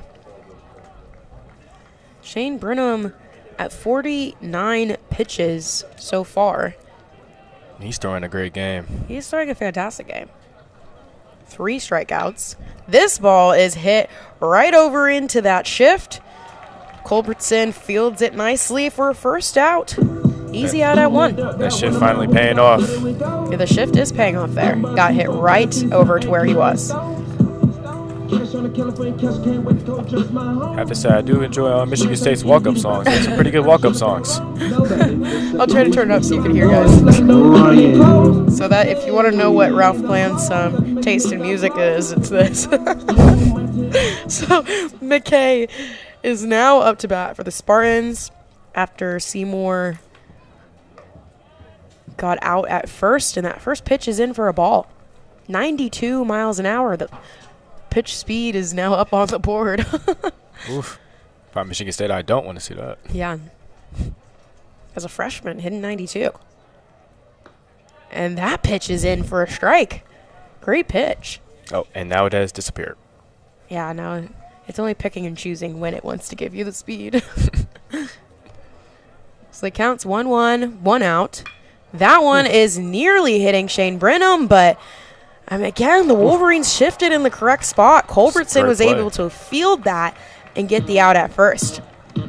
That's just Michigan reading them scouting reports right there. Yeah.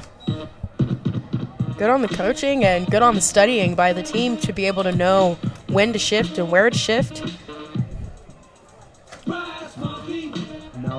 And for Culbertson to have the speed to be able to get over there, field it and get the out at first. So 2 outs at first, and now the Spartans are down by 2 outs. Williams up to bat as he fouls that one back and away towards the right side of the field.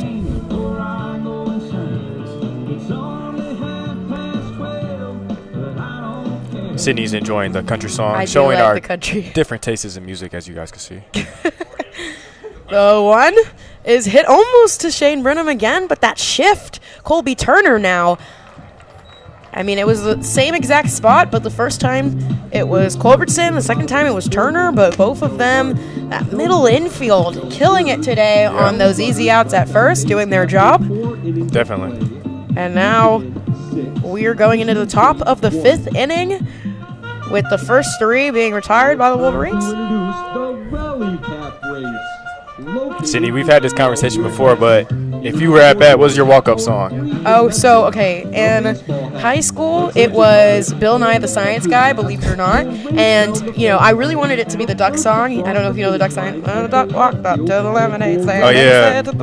Because I thought that was so iconic if I walked up to bat, walking up to my lemonade stand, and I said to the man, you know, the girl in the circle, hey, got any grapes? Like, you got any, like, meatball pitches? Like, that to me was iconic. That's a good song. Yeah, but my coach was like, no, that's not going to get you hyped. And I was like, how do you know what's going to get me hyped? That was her that was her point. I said, I know what's going to get me hyped, and it's going to be that. So what I did was I said, okay, then I want it to be Bill Nye the Science Guy. And she let me have it. And so every time I was up to bat, it was Bill Nye the Science Guy. And the whole dugout would go, Bill, Bill, that's Bill. turn. And it was good. Like, it made everybody in the who was playing defense while we were up to bat crack a smile. That was my whole point, was to break their tough girl act. Get up, get loose. Yeah, but in club softball, I really wanted it to be Bill Nye the Science Guy again, but... We've had a winner. Congratulations to all the fans who... Okay, sorry, there was like a ring. It really threw me off. But in club softball, when I played 2 years here, I really wanted it to be Bill Nye the Science Guy, but we could not find the same version. Oh. So I said, nah, let's make it Dior by Pop Smoke. Dior by Pop Smoke. It was so good, though, because I walk up, it's like, and another one. Hey. I was like, this is great. All right, Matthew Austinford up to bat for the Wolverines, starting off the top of the 5th inning. Grundman still on the mound for the Spartans. And he swings and misses that one directly in front of that ball for the first strike. I was way ahead. Austinford 0-2 today, strikeout and a single in the 3rd. And that one is down and low for the first ball. Counts now 1-1. So previously in the 4th inning, Grundman ended the inning by retiring Greg Pace. And that pitch on Austinford is low. 2-1.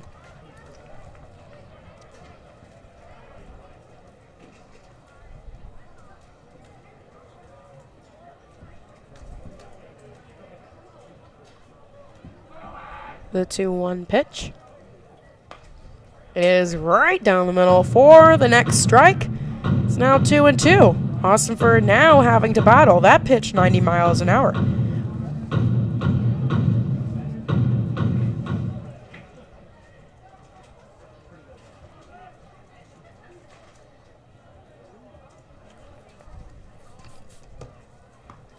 And his second strikeout of the game. Grundman retires Matthew Austinford, who thought that pitch was a ball as he started to take off his shin guard, only to realize that it was not. So 1 out on the board. And Culbertson, the 9-hole up to bat, 0-1 today.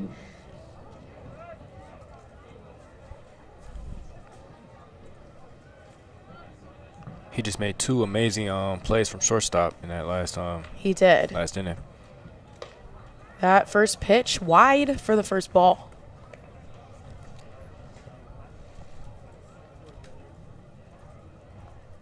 No defensive changes for either team so far in the game or pinch hitting situations. Just a change in pitcher for the Spartans. That pitch, again, even wider than the last for the second ball. Might not get more outside than that. Yeah. 2-0. Just got to be grateful you're not a lefty batter, though. That was hitting your knee. The 2-0 is hit. Up. It's going to get popped up. And it looked like Seymour was going to try and get it, but wasn't there in time as it hits the ground, giving Culbertson his first strike. Count now stands at 2-1. 1 out after an awesome strikeout by Grundeman on Matthew Ossenford.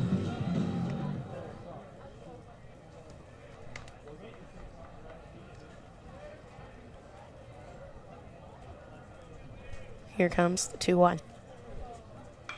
Again, fouled to the right side of the field. This one definitely out of the stadium. So the count 2-2. Culbertson having to battle here, looking to be the first runner on for the Wolverines in this inning.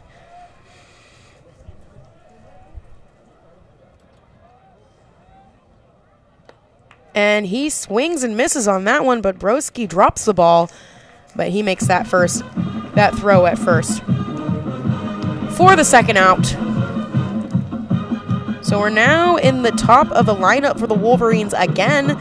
Looks like everybody's starting their fourth at-bats. Mullins, 2 and 3 today, single in the first, a line out to center in the second, and a single in the third. A lot of singles for the Wolverines today. Those things are starting to add up, though. And he swings and misses on the first pitch. Yeah, those singles do add up because then you have someone on base for, you know, those few doubles or that one home run that can bring in a lot of people. I mean, that home run by Greg Pace, man, what a guy. Really helped the Wolverines out because they had that 5-run inning in the third. So the count now stands at 1-1. That next pitch was a ball. 2 outs. Nobody on. The 1-1. Ooh. And that one hits. It doesn't hit Mullins. Almost hit Mullins, but he was able to dodge it for the second ball. I was the type of player, if I saw the pitch about to hit me, I would just wear it. I'm trying to get on base any type of way possible. Honestly, same. Just trying to get on base. And that 2-1 pitch is right there for a strike. 2s across the board now. Nobody able to get on for the Wolverines in this inning.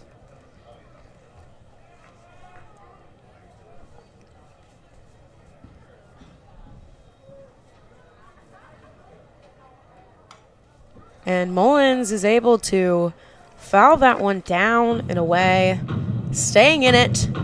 That pitch, 77 miles an hour, definitely a changeup.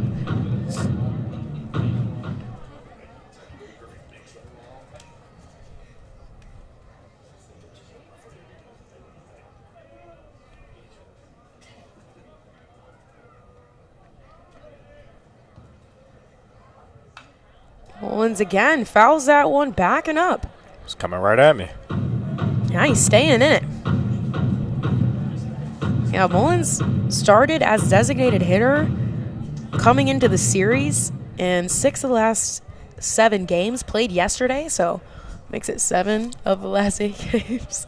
I'm not making a 6-7 joke. For our younger listeners out there. And that one's down the middle to strike Mullins out, retiring him. 3 up, 3 down for the Spartans to move them into the bottom of the 5th inning.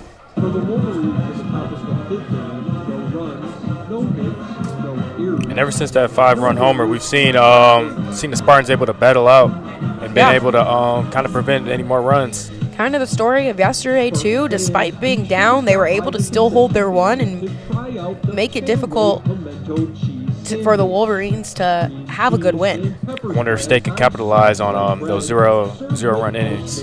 Yeah. So 2 up for the Spartans.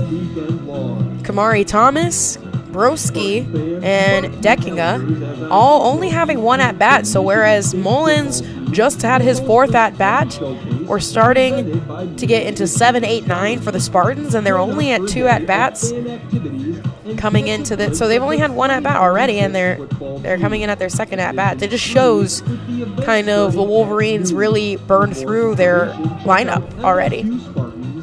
So Brenham's going to stay on the mound for the Wolverines. I mean, I don't think he would pitch a complete game. I think the only pitcher on the Michigan staff that they would let do that is Kurt Barr, and he had that yesterday. But, I mean, Brenham has really had a game so far, only allowing 1 run and 3 hits.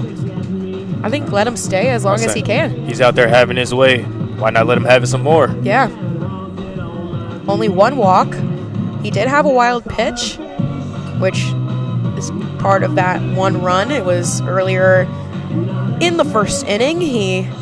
To be fair, though, the wild pitch came after an errant throw that allowed McKay to get to second, and then the wild pitch allowed him to get to third in scoring position and then come home for that 1 run for the Spartans. So, say what you want. Probably should have been out at first, but he was not. And so that's the 1 run on Brenham today, and he hasn't let it affect his play. He does only have 3 strikeouts, but he really relies on his defense, and that middle infield for the Wolverines has been killing it today on their shifts and just making those routine plays. So that first ball is going to come in at 91, and they're going to call it a ball, even though I thought he swung or tipped it, but it's going to be 1-0. That next pitch making it 2-0. Oh, it is 1-1. I need to stop looking at the board. I'm right.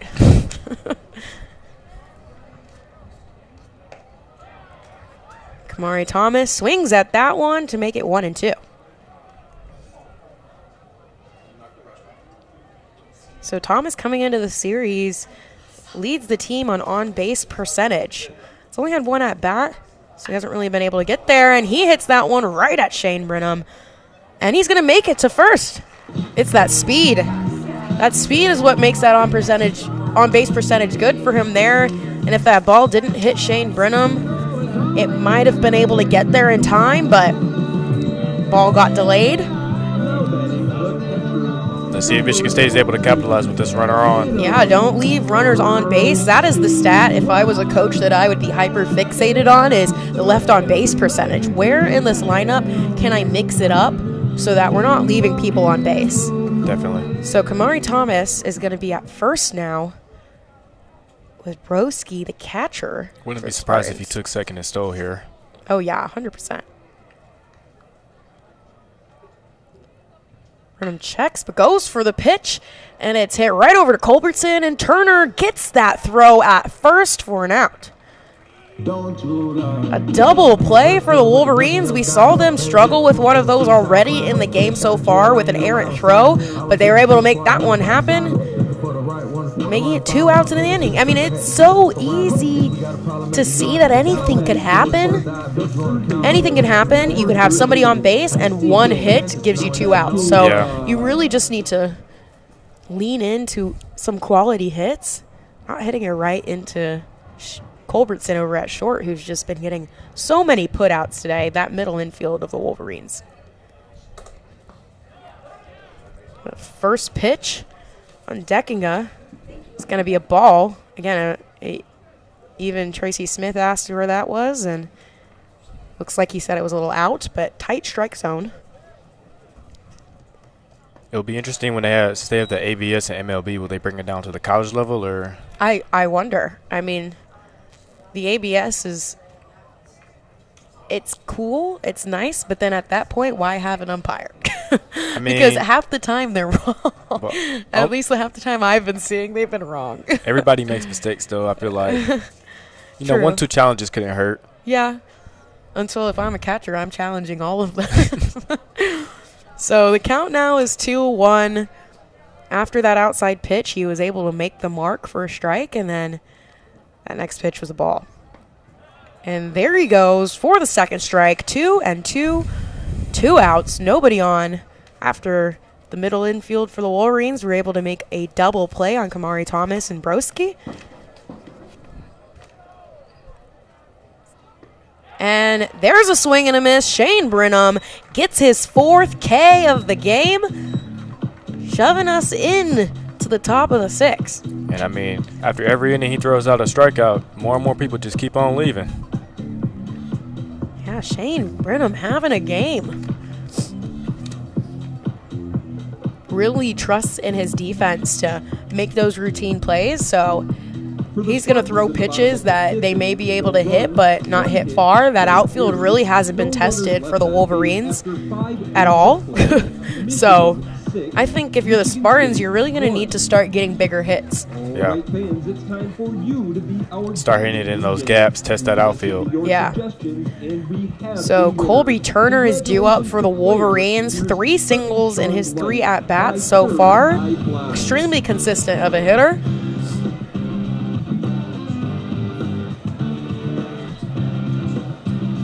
And Grundman is going to stay on the mound for the Spartans. He's also been playing pretty well since he came in, only allowing 1 run.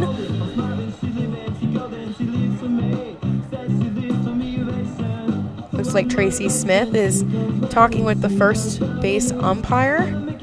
Just having a little chit-chat. So after Colby Turner, it'll be Haeger, who's 0-2, and Noah Miller, who's 2-3.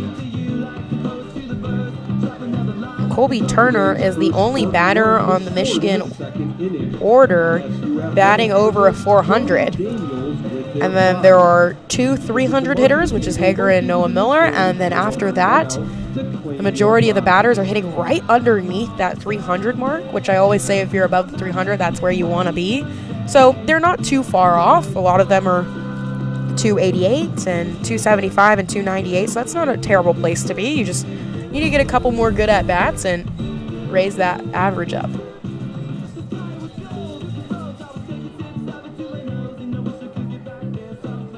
Leading off for the Wolverines, the second baseman, number 14, Colby Turner. So Colby Turner now up to the plate. And the first pitch is in. He swings and misses at that high ball. Looks like it came in as a strike and rose. In softball, that's a rise ball. I'm not exactly sure what it's called in baseball, but it's a nice pitch to throw. Really hard. And that one is popped up right above first base. And Seymour makes the catch, retiring Colby Turner for the first time since he's been up to bat so far. He just got right underneath that pitch, which you could tell with that first high ball. He got right underneath it, and it looks like they threw it at him again, and he just got right underneath it again, but this time popping it up over to first base. So Evan Haeger, who was walked in the first, struck out in the third, and then lined out to McKay at second in the fourth.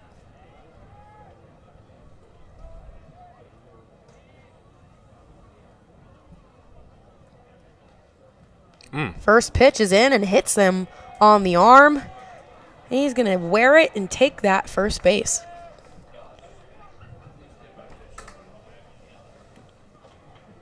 So it's the second hit by pitch in the game so far. Each pitcher for the Spartans tallying 1 on. Grundman having 7 on the season now. Haeger, again, he's not one of those people that you want on base because he's super fast and he likes to test his luck on stealing the bases. That first pitch on Noah Miller is inside for a ball.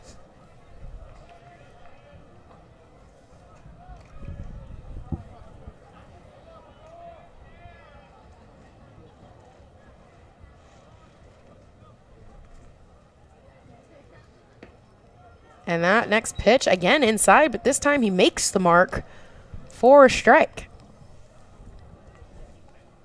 Noah Miller striking out in the first, getting a single in the third, and a double with an RBI in the fourth. He's kind of just climbed in that batting average. He hits that one over to center field. Thomas dropping back for it. He makes the catch, but Haeger gets all the way to second and is having to go back to first. He elected not to stay at first and see if he can tag up on it. I think he thought it was going to be clear and made his way all the way to second.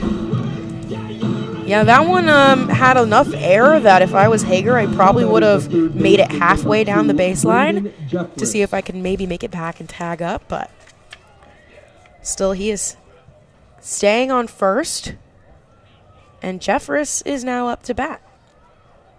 1-3 today. Hits that one foul down the first base line. He was struck out in the first, a single with an RBI in the third, and then grounded out to second base in the fourth. Haeger with a huge lead on first. And he goes for it. He's running, but he is way up. Broski didn't even try to throw him out at second. I said it already. He likes to test his luck in stealing. Before that steal, he had 8 stolen bases. Oh, he has 10 stolen bases on the season, 50%. So he got caught stealing 5 times, but he was successful 5 times. Jeffress fouls that one back. Count is 0-2 because that pitch that came in while Haeger was stealing was a strike.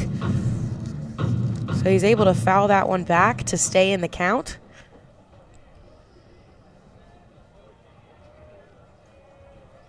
Two outs on the board. Haeger at second.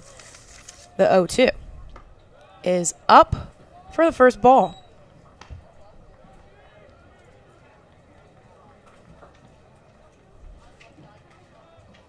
Rundeman takes a deep breath.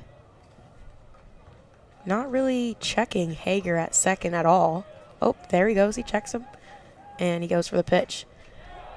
Jeffress fouls that one back and away again.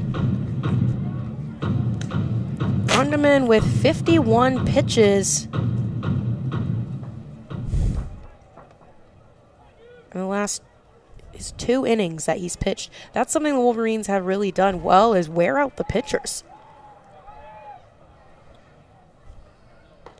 That one's in, nearly hitting Braden Jeffress, and it's 2-2.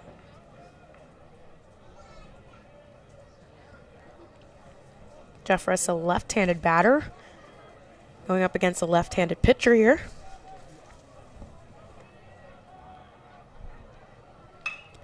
That is popped right up to left center. Looks like Thomas is coming in for it, and he gets it. That speed is on display right there. Yeah, a lot fire underneath his feet as he makes his way all the way from center to basically left field and shallow left field at it to catch that ball.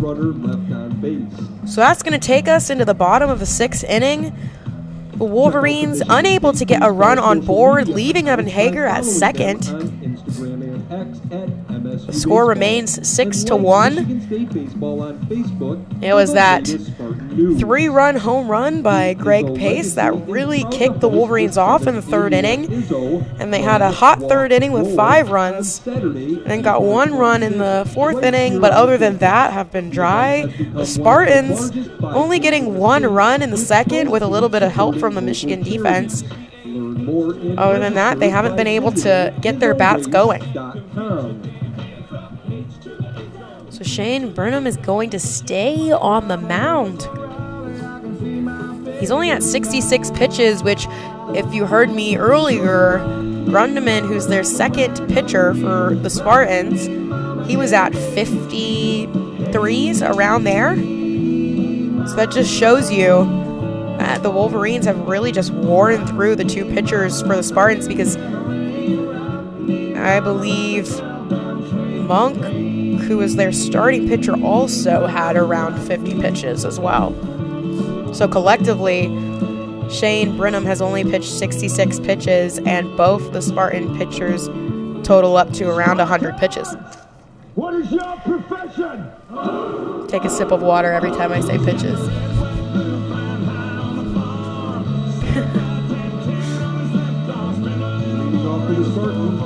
So the Spartans are at their leadoff here with Noah Bright.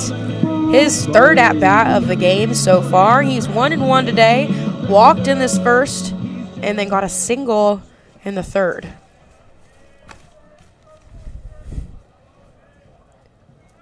Brenham checking the pitch. And that one is out for the first ball.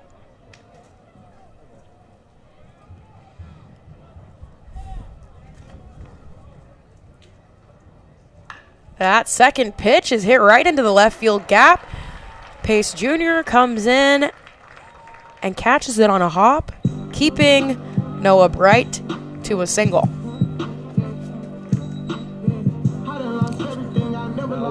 The shortstop, number 3. I can see Ralph is bopping his head up and down the walk-up songs. So Dayton Murphy up to bat for the Spartans. Bright on first. And that first pitch is fouled right back over Noah Miller, who's catcher for the Wolverines. So Murphy is 0-2 today. Struck out in the third. Shane Brenham with 4 strikeouts on the day so far. That one is high and away. Looks like they were trying to see if Noah Miller could have caught it and then picked off Noah Bright. Noah.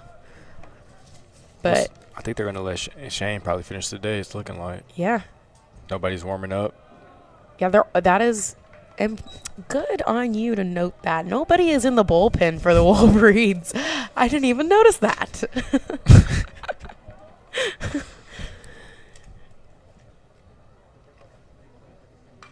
And that pitch is fouled back and away. The count is now 2-2.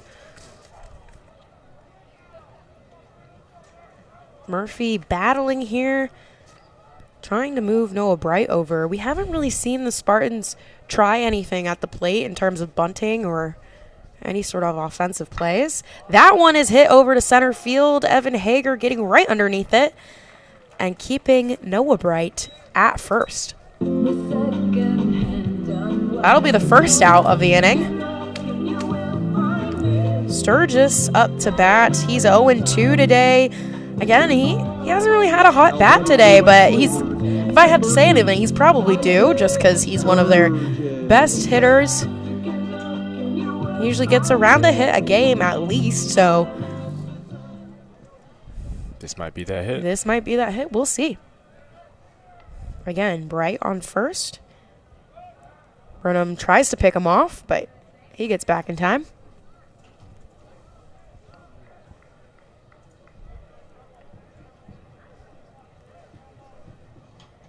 One out.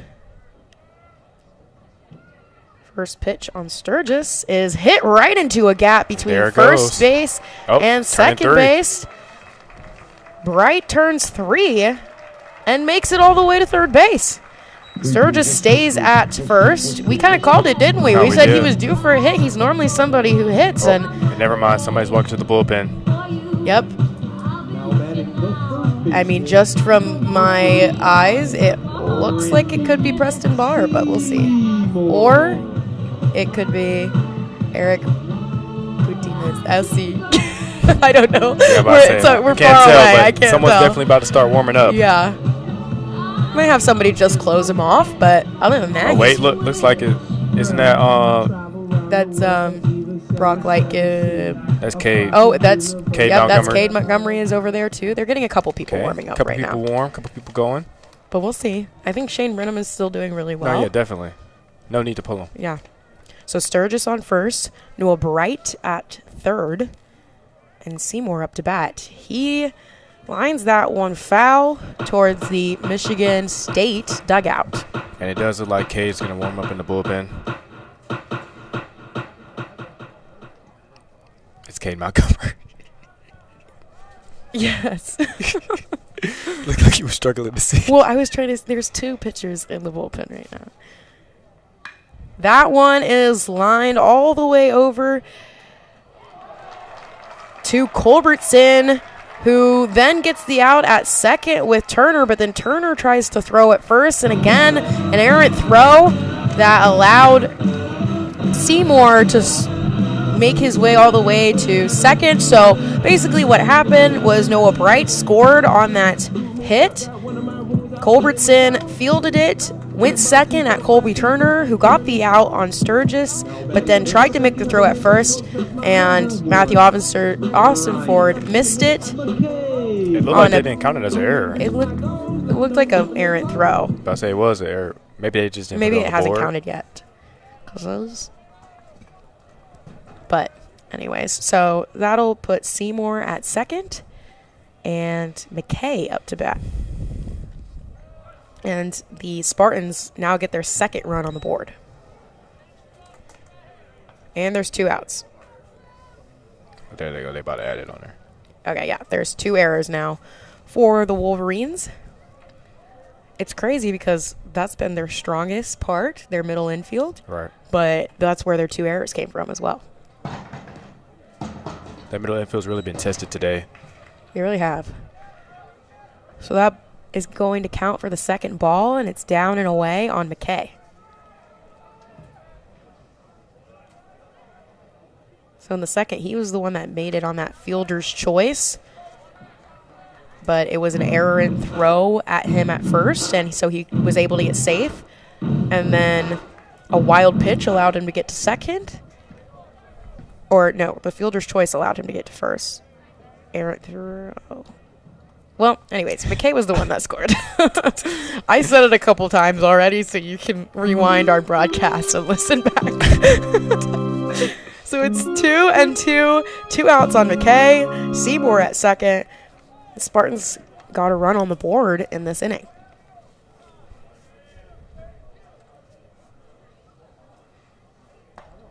That pitch is in, but again, tight strike zone. They had the like ABS. I'd be from up tapping my here, helmet but right now. you're like, let's talk about it. Anyways, full count, 3-2, 3-2, 2 outs. And that pitch is tipped, but Noah Miller couldn't get his glove on it. So the count stays full.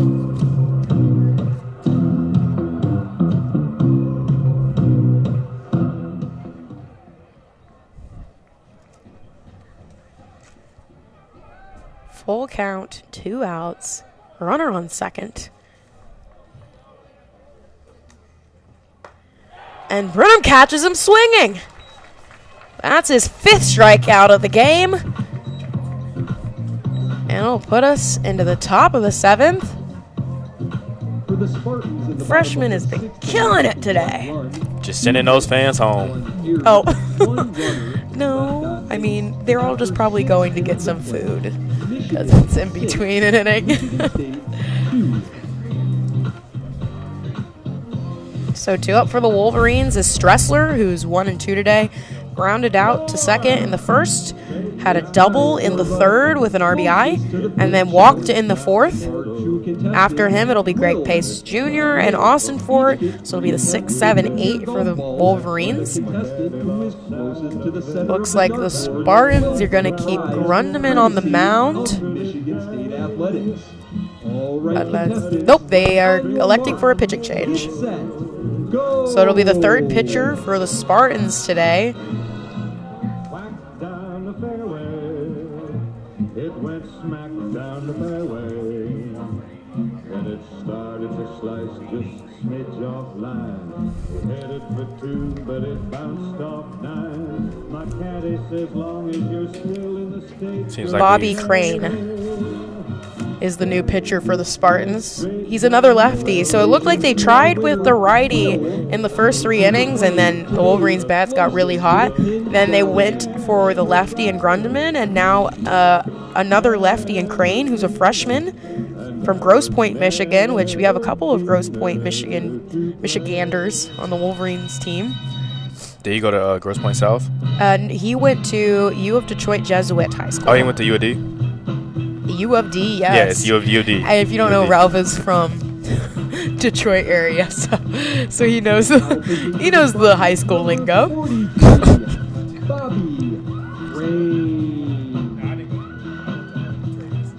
School Academy.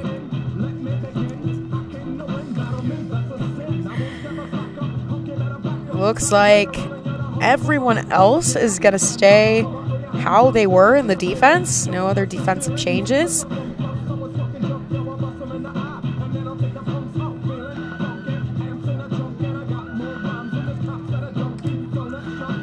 So another freshman for the Spartans on the mound. Another lefty.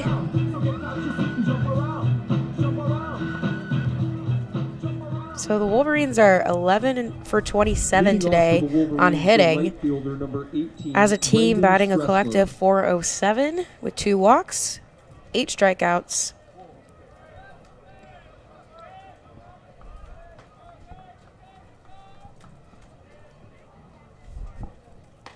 That first pitch is going to be a strike.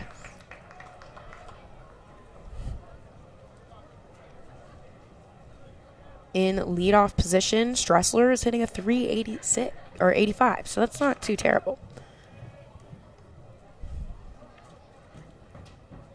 And he wanted to go for that one, but pulled it back in time for a ball. Counts 1-1. The infield for the Spartans playing pretty deep.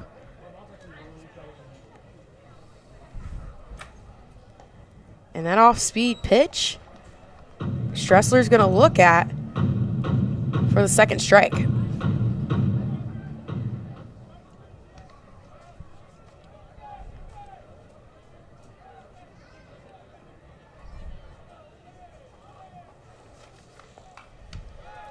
Stressler fouls that one, backing away, staying in it.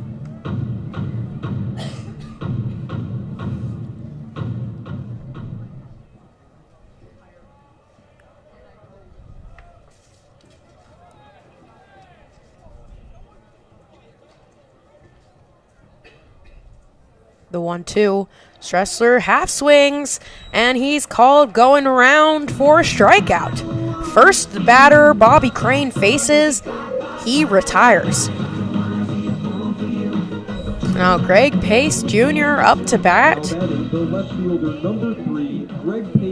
He is 1-2 today, getting hit by a pitch in the second inning. A 3-run RBI in the... Wait, a 3-run home run. 3-run home run in the third. And then he struck out looking in the fourth. So that first pitch is a ball down and inside. 1 out on the board. And that was Stressler. Seems like the infield has shifted again. Yeah, they like to left side. shift to that left side when Pace is up to bat. Bobby Crane with a 6.57 ERA. Not too bad for a freshman. He's got 1 win and 1 loss. No saves so far. The next pitch is away, making the count 2-1.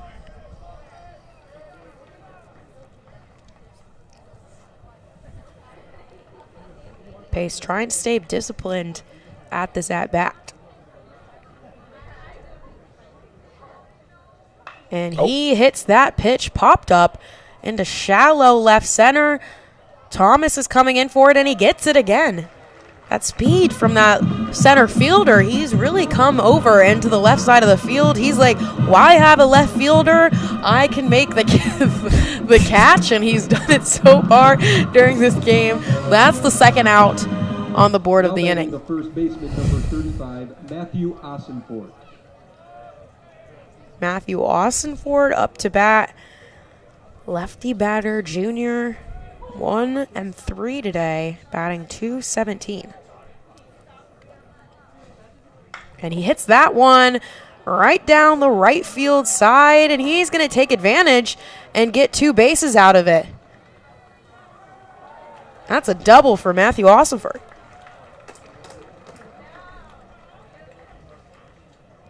Yeah, when I was a batter, that was pretty much primarily where I hit. I was a righty, too. And I would just hit right into the right field gap. So you would hit, like, swings a lot later. Yeah, I would. Because I hit a heavy bat. But so that's why I hit cleanup, because usually there would be a couple people on base, and then I'd hit it to the right side of the field, and it could score a couple even if I got a single out of it. I usually got a double, though, because your girl was fast. So up to bat, we have Drew Culbertson, a righty. Ossenford on second, 2 outs. first pitch is in for a strike. It's a good-looking strike right there. Doesn't get much strikier than that. Does not get much strikier than that.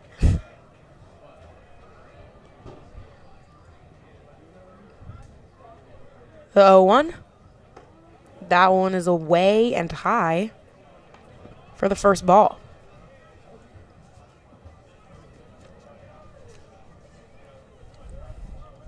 So Culbertson, 9-hole batter, transfer from Oklahoma State and Missouri.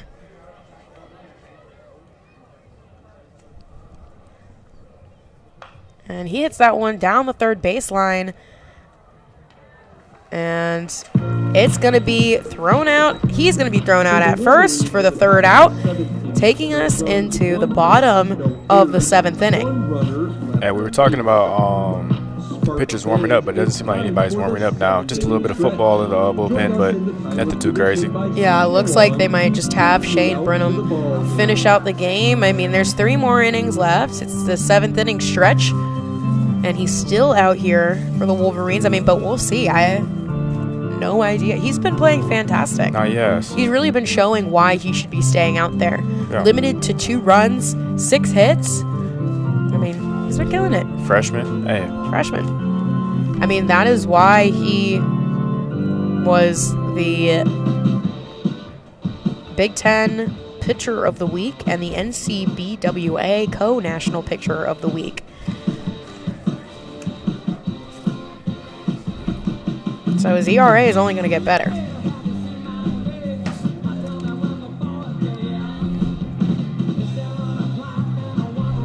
You know what? Against Oregon, he did throw a 7-inning complete game. He was their first game where the Wolverines run-ruled Oregon 10-0 after 6 innings. Yep. So he has thrown a complete game so far. It was 6 innings, though, and we're into the 7th now, so we'll see if he continues out, but he's not a stranger to a complete game.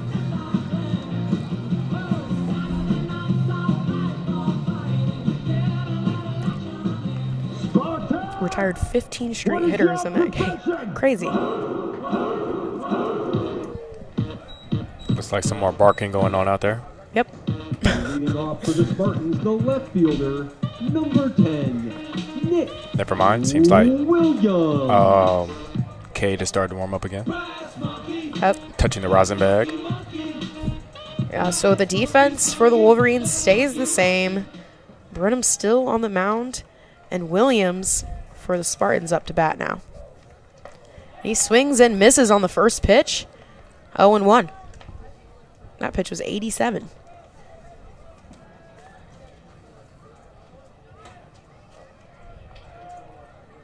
Oh, 1. He hits that one foul down the right field line, and it's out. Brenham up in the count early on, 0-2. Looking to get his 6th strikeout of the game.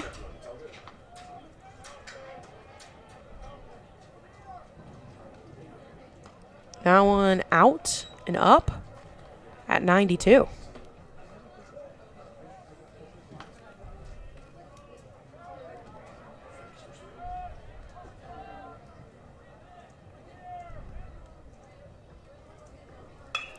Williams hits that one right over to Colby Turner. A little bit of a dribbler, and Turner makes the throw to first, giving the Wolverines the first out of the inning.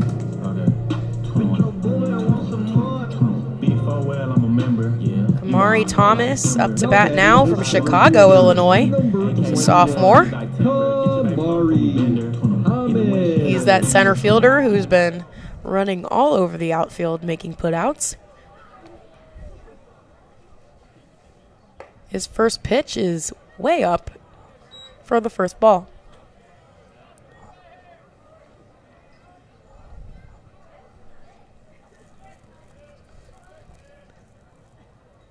The 1-0 is hit to right center. Evan Haeger going for it, and it gets to that weird little hill out there.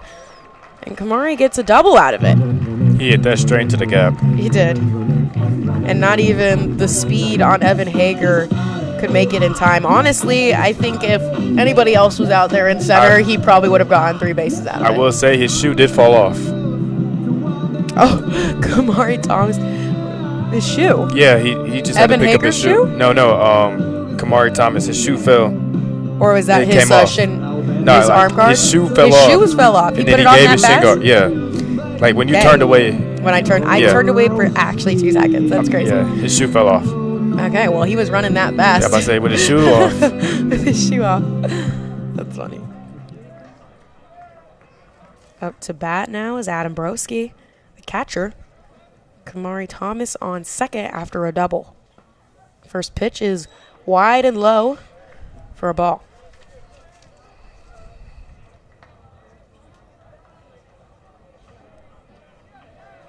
Broski, the redshirt sophomore from Harrison Township, Michigan.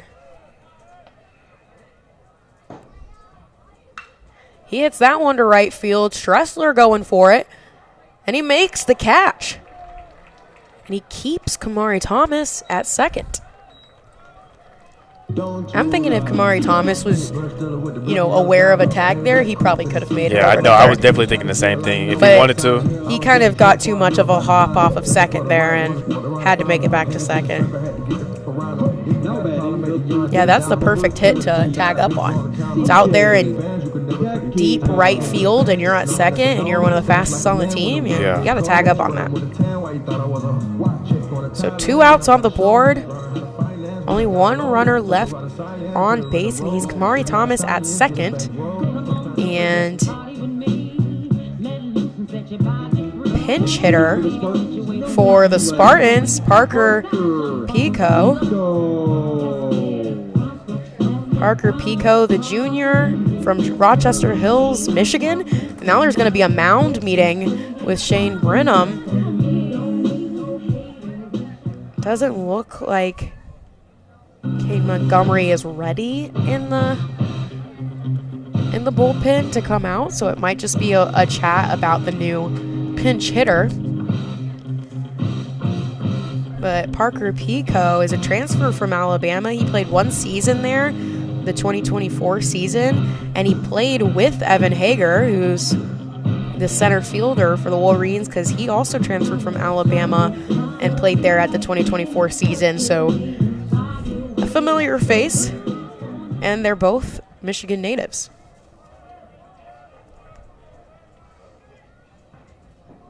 First pitch on him is low for a ball. And he also played Summer League for the Royal Oak Leprechauns, which is one of the Summer League ball playing areas where a lot of the Michigan and Michigan State guys go to play. So he probably knows a lot of the guys on the team.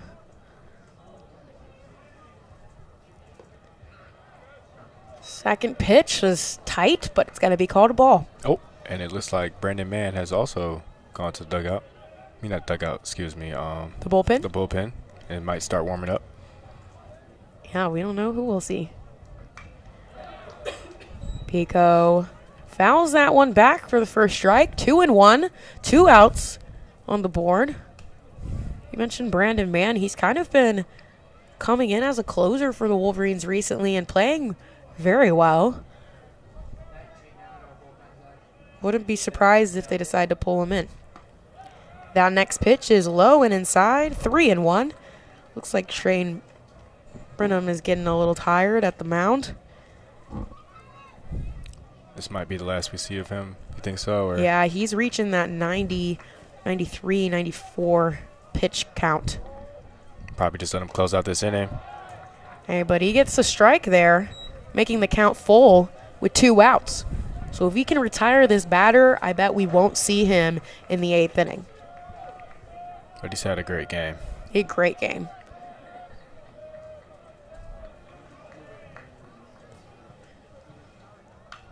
And that pitch is fouled up and away. Pico trying to stay in it. That pitch coming in at 91, so despite being tired, he's still hitting that 90 mark.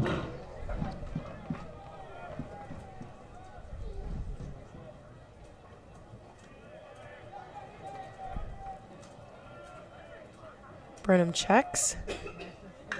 And that ball is hit to right field. Stressler has to go for it. And Kamari Thomas scores on that one as it's a double. That's just a tough place to hit. I mean, deep right field on that little mound, that little hill. And it's closer to that foul line, too. So Stressler playing closer to right center than he is to the foul line, having to go out for that. I think he's about to come out. I think Shane's Looks like about to. Cade Montgomery is going to come out for the Wolverines, and Shane Brenham's day might be over. Fantastic mound appearance for him. Shouldn't shake his head, no, because he killed it. So that makes the score 6-3. The Spartans getting a run on that hit. But there is 2 outs on the board, so if Cade Montgomery can retire this next at-bat, it'll send us into the 8th inning.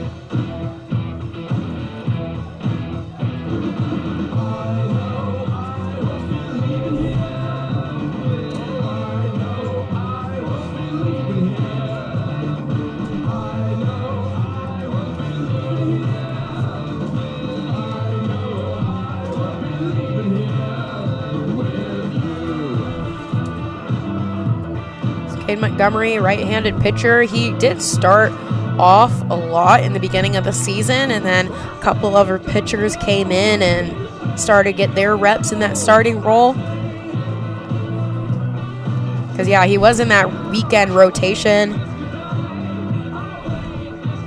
But, you know, there are other pitchers that came in and proved that they also deserve to be in the weekend rotation.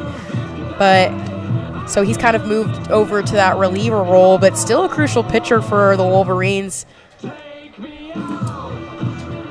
And he can get the job done, too. No doubt about it. No doubt about it. Yeah, he did pitch the final 2 innings against Oregon, where he held them scoreless, allowing Michigan to walk off. That was Cooper Mullins with the walk-off. And allowed the Wolverines to get that win in that series. So, you know, although he hasn't started, he's still been a crucial reliever.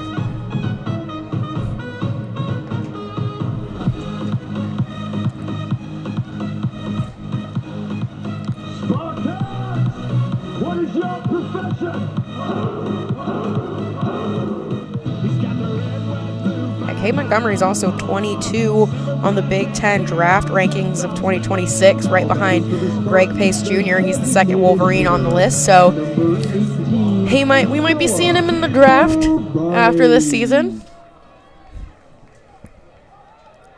So top of the order for the Spartans, Noah Bright up to bat. First pitch on him is a ball. Looked like it might be a little out. Pico on second after just getting a double to score in Thomas. 2 outs. And Montgomery tries to pick off Pico, but I honestly thought it was pretty close. But yeah, but he dropped the ball. But he dropped the ball, so it was Colby Turner who dropped the ball.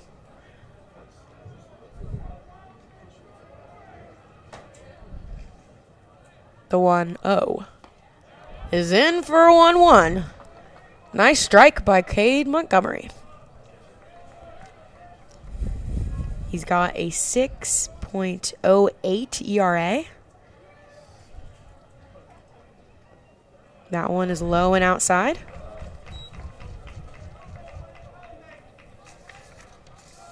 He's got 28 strikeouts on the season so far, only 11 walks. So that walk to strikeout ratio is pretty good. So the count's 2-1, 2 outs on the board. And that ball is popped up to right center. Looks like Stressler's right where he needs to be to get the 3rd out of the inning and retire the Spartans with only 1 run on the board. But the Spartans are creeping up on the Wolverines. The score now sits at 6-3 as we head into the 8th inning. No errors, 1 runner left on base after 7 innings of play. Michigan 6. So Spartans left 1 runner on base, but they were able to score in 1. Michigan has 12 hits. Spartans have 8. Michigan with 2 errors. The Spartans take on Michigan in Game 3 of the series. First pitch is So scheduled for Bobby 1:02. Crane back For out more on the information mound. on upcoming promotions and to purchase tickets, visit msuspartans.com. Looks like tickets. there's going to be a defensive change for the Spartans.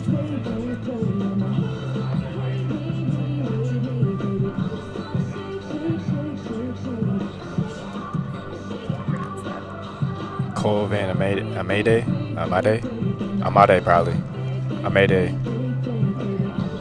It'll be Cole Van Amade, the freshman from Lake Orion, Michigan. Throws right-handed. He'll be playing third.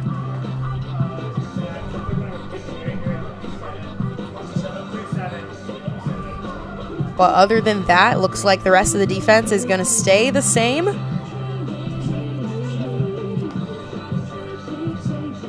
And it looks like Michigan will make a pinch hitter in return. Looks like Jack Lafitte. He's kind of been getting a little more play time for the Wolverines. He has also been coming in at first base, but he might just be taking that DH role. He's from California, and he's a freshman.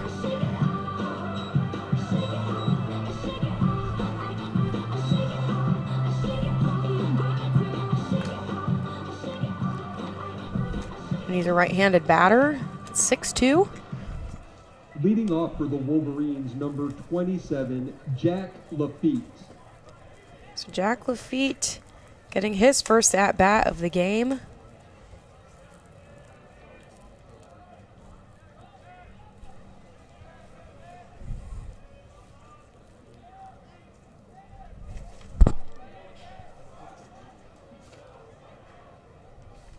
First pitch on him is a strike.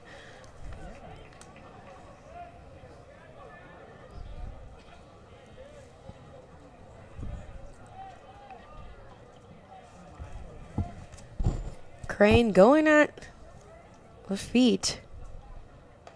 And next pitch, again, same spot, a strike. Lafitte down in the count early on, 0-2. He's got a battle here. He bats a .250 on the season so far.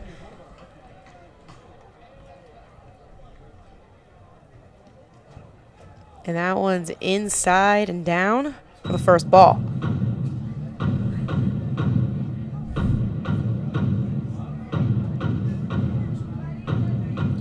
So Wolverines can't let up now, but they can relax a little bit.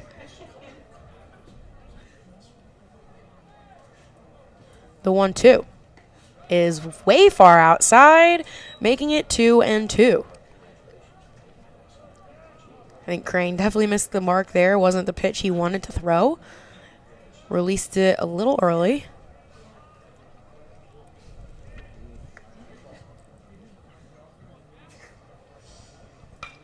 And Lafitte hits that one into right field, and it's going to drop. He's going to try to take advantage of getting to second base, and he's out. Didn't make it in time. Sturgis makes that throw over to Murphy, who puts down the tag, but it looks like there's going to be a meeting between the umpires to see if he really didn't make it. I mean, it was close. I'm not even sure. One thing I'll say about that Michigan State outfield, they're not to be tested out there. They've got the arm. The previous play is under review. So the umpires are going to review the play, look at it on the screen. Fortunately, I do not have a replay operator up here to be able to see and tell you, but even I was kind of worried about if that was safe or out. I don't know. What do you think, Ralph? It was close. Unfortunately, I do think he was out, but it was close. I do think the call is going to stand, But you never know in situations like You this. never know. Sometimes that camera angle can tell you all you need to know. I mean, that's a crucial double for the Wolverines there. It'd be nice to see the freshman to be able to get a double. But that arm from the outfield can make it in.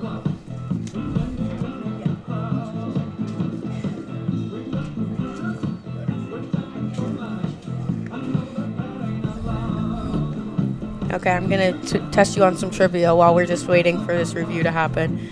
All right. Don't look at my answers. Okay. Rob tried to look. Okay. So I said it at the beginning of the broadcast, if you were listening. When was the first time that Michigan and Michigan State met each other? 1889. Close, 1884. Ah. Okay, the umpires are back. And they're going to call him out at second. I mean, it did look close, but the ball was definitely there in time. I think it was a matter of if the tag made it in time, and it definitely did.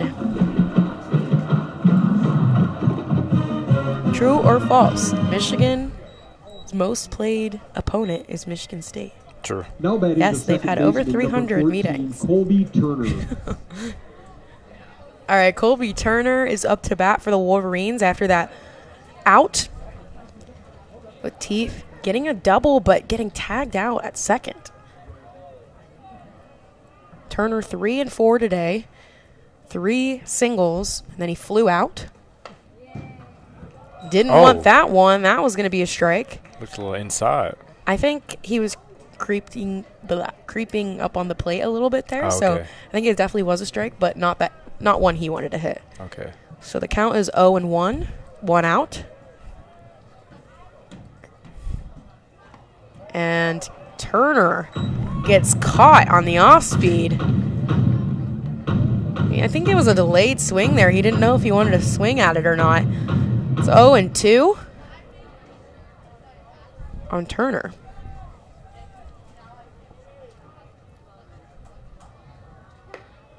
That pitch is outside and wide for the first ball.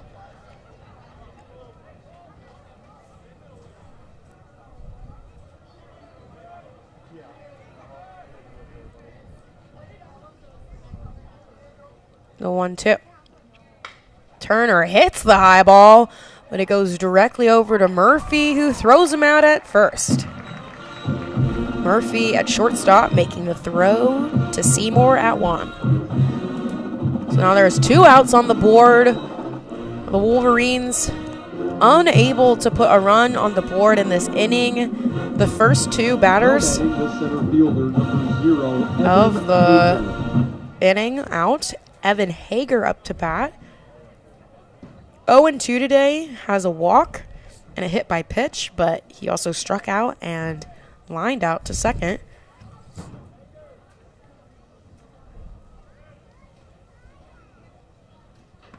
And he swings and misses on that first pitch. You can see it on his face. He knew. Wasn't really looking at the ball there. So it's going to be an 0-1.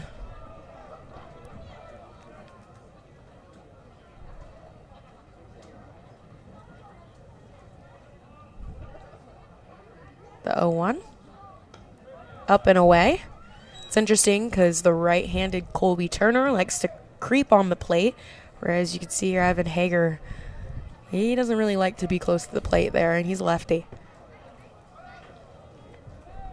He takes some distance. The 1-1. Thinks about swinging, but doesn't. And it's a strike nonetheless. 1-2, 2 outs. He's going to have to battle here if he wants to help the Wolverines put a run on the board in this inning.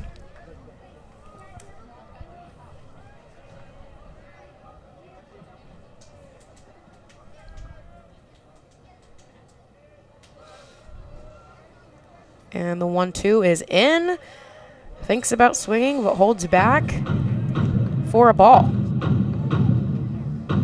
2-2-2. 2-2-2.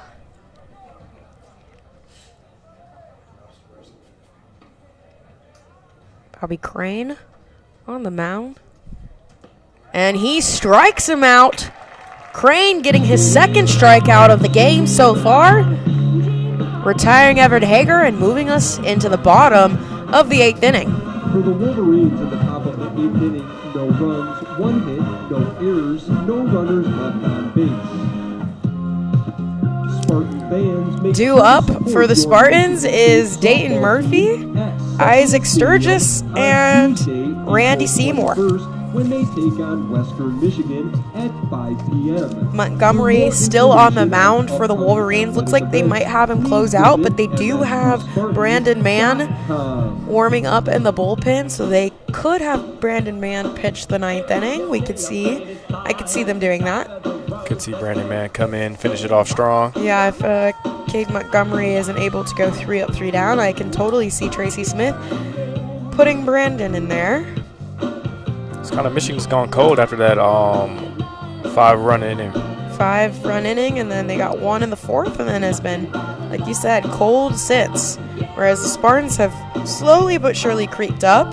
They had a run in the 7th and a run in the 6th, and now we're in the 8th. So if they're keeping up with that track, they're starting to hit. If they want to make a move. But to be fair, they then pulled Shane Brenham and put Cade Montgomery in, and there hasn't been a run since, so yep. A new pitcher can really change everything up. Definitely. So looks like the defense is going to stay the same for the Wolverines, even though Lafitte came in to hit for Mullins, but Mullins was a DH, so it looks like instead of, because Latif sometimes plays first, so I didn't know if they were going to trade him out for Matthew Austinford, but looks like they're going to just keep him in that DH role. Number 3, Dayton Murphy. So Dayton Murphy up to bat. He's 0 for 3 today. That means he's due. I mean, yeah, usually. Hey. And here's a hit, but he hits it directly to Colby Turner, who's able to make the throw to Matthew Austinford at first for the first out of the inning.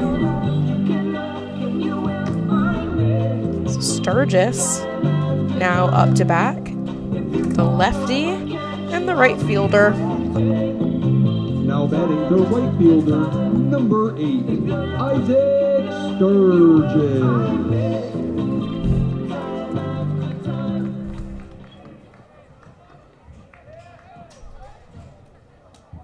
So he's their go-to bat in high-pressure moments, which I think this is one of those. I mean, does it get any more high pressure in here? Well, it can, but I mean, they need need something. something. Anything. So that first pitch comes in at a ball, and the second pitch comes in at a strike. Count sits at 1-1.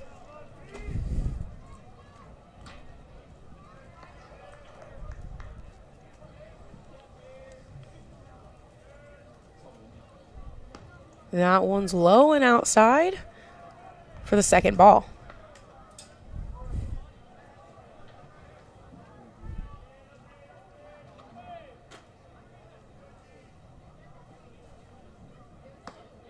Montgomery goes at him that time with the second strike. 2-2 is the count. Sturgis having to battle here.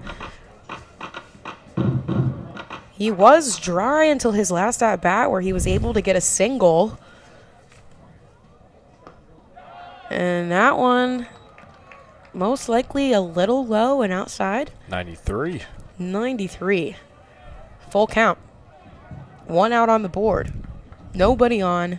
And there's a major right shift in the infield. Infield is shifted.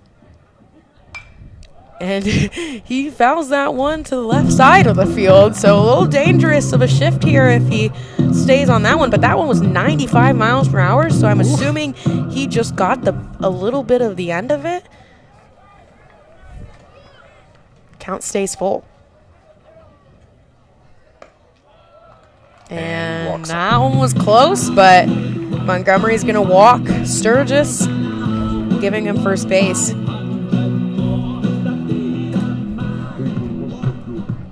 So Seymour up to bat now, Randy Seymour. He was named to preseason Big Ten players to watch list, and that's why he's cleanup hitter. Hasn't disappointed either. 32 RBIs, 11 homers. Oof. 11. Wow. He used to do something magical right here. Fouls that one up and away for the first strike. Yeah, I mean, the Spartans have played some pretty intense opponents. Northwestern, they won a game in that series, as well as Notre Dame. They also won against Notre Dame. And when they won by quite a bit.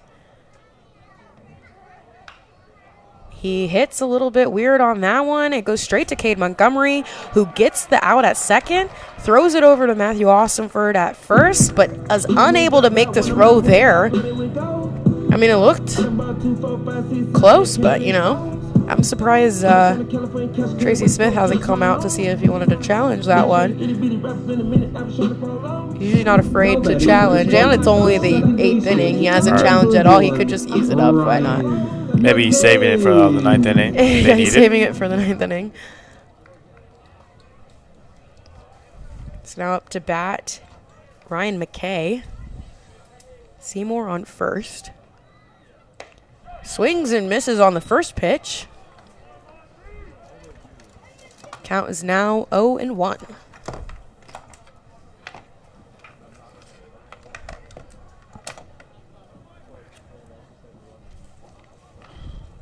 A little bit of a powwow with McKay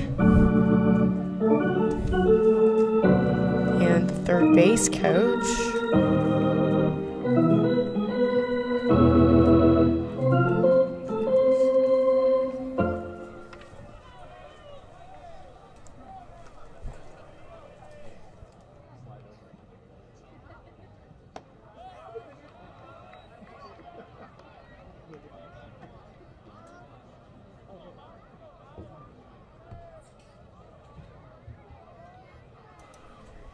Count now is 1-1. 2 outs on the board. That one gets hit right in the gap of right field. And they were going to send them. Oh. Eyes out. And oh, what? woo! That was a close play. And Noah Miller has some words to the home plate ump. Looks like Seymour made his way from first all the way home. The throw comes in to Noah Miller at home plate, and he is confident he got that out. I think it was an out as well. I was surprised they called it safe, so they're going to talk. The umpires are going to talk. If they review it, I definitely think that Michigan is going to get that call returned. I think so too, and Noah Miller is saying, I want to review that because I'm confident I got it. And I thought the throw was there, the tag was there, so I was surprised unless there's something close up that we didn't see that maybe he missed him, but I think it was pretty clear as an out. I said we had the best view from right here. We do have a pretty good view from the press box here. But a great hit by McKay there. Right in the perfect spot of right field. Surprised Michigan State sent him, to be honest. Yeah, I'm surprised they sent him too. Yeah, I mean,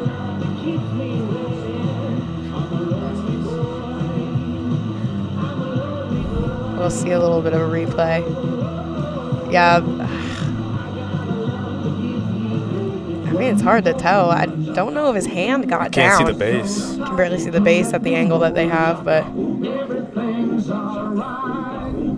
it has to be enough to overturn. It has to be clear. Has to be clear, and if they didn't get a good angle with it with the camera, I mean, it could go in favor of the Spartans, and that would put the Spartans up 6-4. With another runner in scoring position. But from up where we're at, it looked like he was out.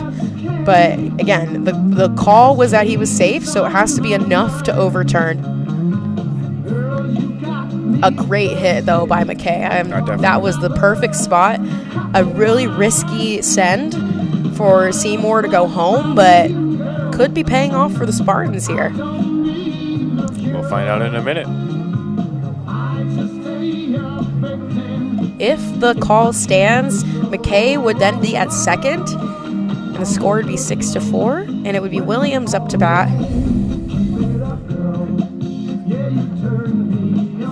It looks like the tag was there. The high home angle, if you are watching on TV and muting the TV and listening to us, which I think everybody should do, then you would see the high home.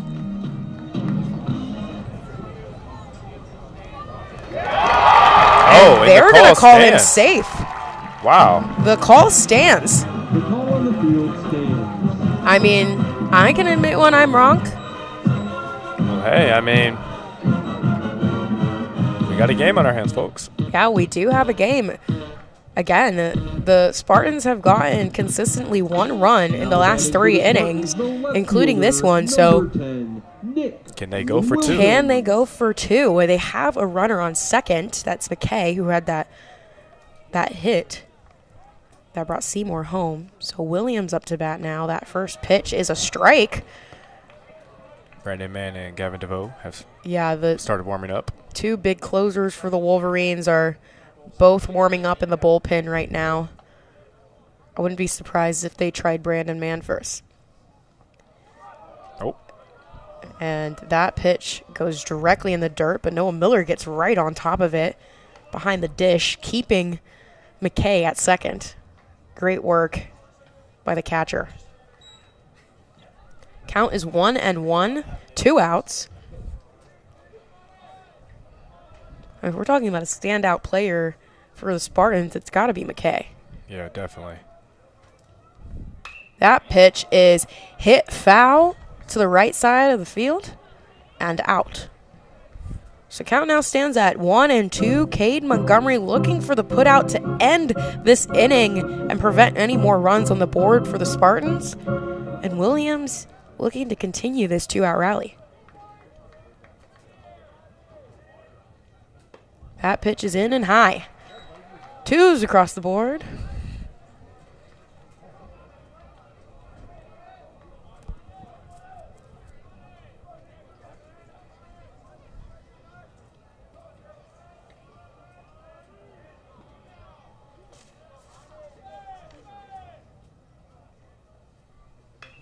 That again was fouled back. Looks like he just tried to foul that one off. Not really the one he wanted. Yeah. I mean, that is a tactic when you're up bat, is if you're down and you have to battle and you only get 1 more strike, you got to foul them away if you don't want them. But you have to do it strategically. You can't foul it to a point where somebody could catch it. That one is out and down to make the count full. 3-2, 94. Ooh, okay. 94. I mean, Cade Montgomery can throw some speed. So count's full with 2 outs. McKay at second. Williams up to bat, the 6-hole hitter for the Spartans. It's 1-3 today. And he again hits that one to the right side of the field. Working that count. I know. If I'm a Wolverines, I'm thinking, okay, maybe he's going to hit to the right side of the field if he gets a little bit more on it. It seems like they have left to have the shift left.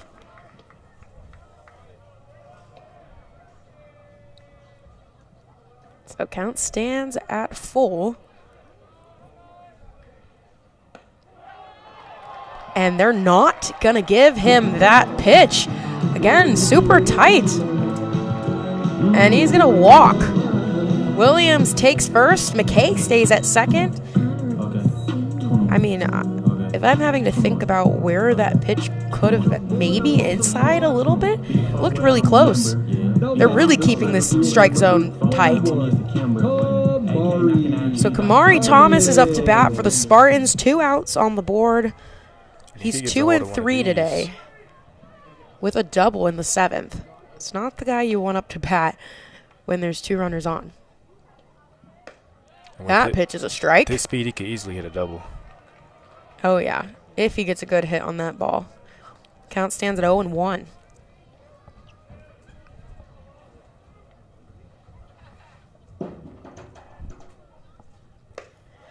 Catches Kamari Thomas swinging at a high ball. Counts now 0-2. They're playing 21. Can you do something for me? They're probably asking Kamari, can they do something for them? I mean, Kamari Thomas is number 21. That one's a little up and out for the first ball.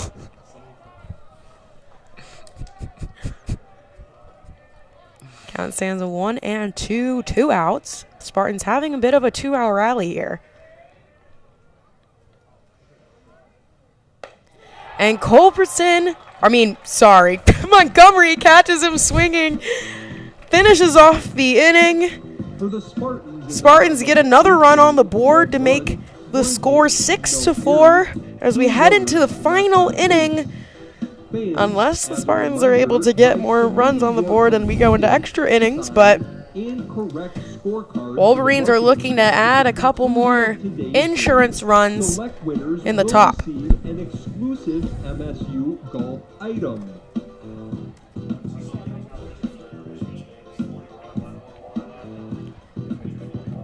So the Spartans are going to bring in a new pitcher. Looks like Nolan Higgins to close it out for the Spartans. He's the team leader in strikeouts at 32. He has 2 saves. And he was also named to the Big Ten preseason player to watch list. So he's going to make sure that he closes his game out on the Wolverines to allow the Spartans to get up on the bottom of the 9th and possibly walk it off. 32 strikeouts, only 8 walks, so you're probably not expecting a walk off of him. Did you say 32 strikeouts and 8 walks? Yeah, oof, right? 5.88 ERA. He's got 2 wins, a loss, and 2 saves. No, he's not playing around. 26 innings pitched, and he's had 5 home runs hit off of him. So if I'm thinking he's got a lot of speed on him, but if you can get a good hit off the ball, it's going to go far. Just timing that fastball up right, probably. You just got to time it. So up to bat. The defense is going to stay the same for the Spartans. And Noah Miller, the 4-hole hitter cleanup for the Wolverines, is going to lead off the Wolverines in this final inning. So it'll be 4, 5, and 6. Jeffress and Stressler right after him. Noah Miller striking out in the first inning, singling in the third, had a RBI double in the fourth, and then he flew out to center field in the sixth. 2 for 4 today. So we'll see how he bodes against Higgins in this final inning.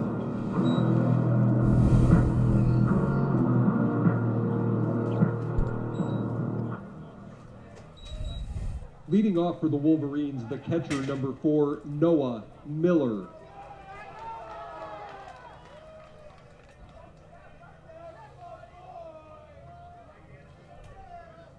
We know Miller. Soon to receive some heckling. Yeah. First pitch is out and down for a ball. I would have loved to see the speed on that pitch, but it was too fast to calculate.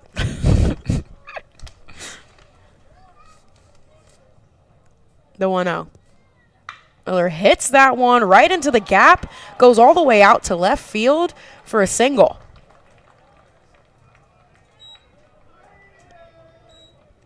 Starting off the Wolverines strong in this last inning. So Braden Jeffress up to bat now, 1 and 4 today. Braden Jeffress. He struck out in the first, had a RBI single in the third, and then a ground and fly out in the fourth and sixth.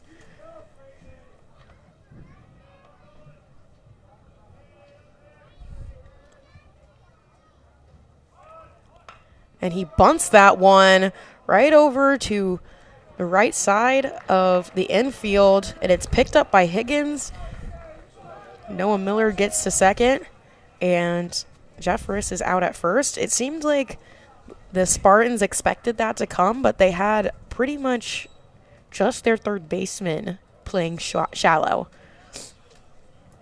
Now batting for Michigan, the right fielder, number 18. So 1 out on the board Stressler. after that sack bunt, and Stressler is up to bat. 1 and 3 today. He did have a RBI double in the third and a walk.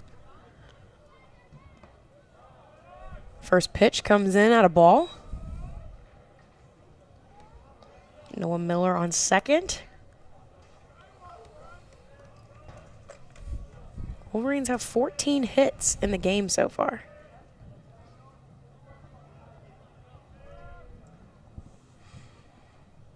The 1-0. High and inside for another ball.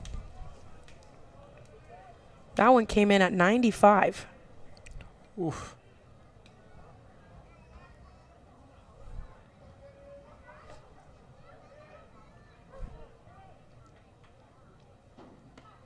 Now next pitch is a strike, but Stressler didn't want it. Just looked at it. 2-1.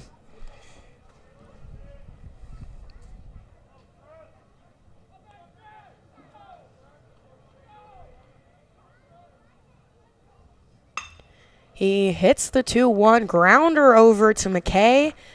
Moves over Noah Miller to third base, but Stressler gets thrown out at first. Now there's 2 outs on the board. Noah Miller in scoring position, and Greg Pace Jr. up to bat. Got hit by pitch in the second inning. A 3-run home run in the third, and then struck out looking in the fourth and flew out in the seventh.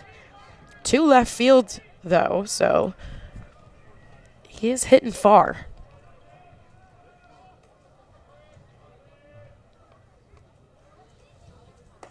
That one's high for the first ball.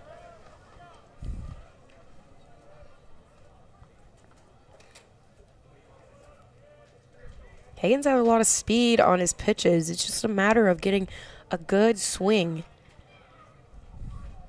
And Broski's going to call time to go over to the mound and talk to Higgins.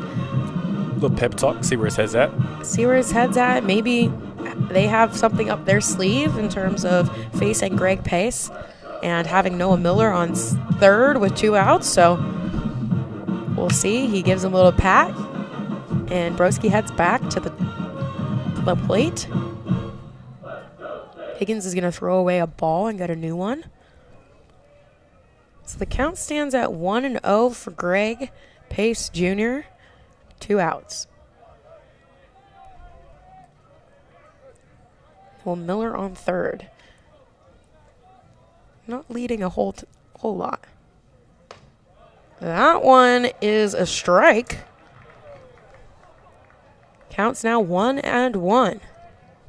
Didn't seem like Pace Jr. wanted that pitch, though. Just being patient, waiting on his.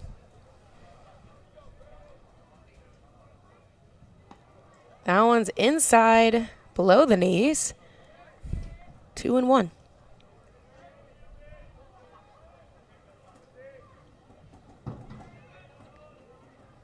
It's gotten a little quiet here in the stadium.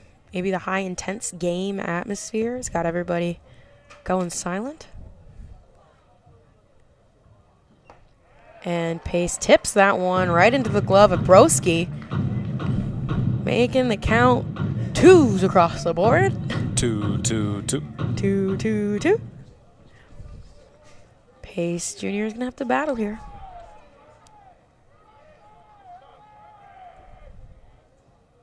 And he catches him swinging and missing. Higgins closes out the inning, giving the Spartans a possible advantage as we move into the bottom of the 9th inning. Everything will lie on Michigan State's offense now. What can they bring? What do they have? For the Wolverines in the top of the 9th inning, no runs. So it looks like Montgomery's coming out to the mound for the Wolverines. They're probably going to have him close it out unless they need to bring somebody else in. So like DeVoe and Brandon Mann have paused on their warm-up for now. Yeah, Brandon Mann sitting down. DeVoe still throwing the ball around. And it looks like the defense is also going to stay the same for the Wolverines.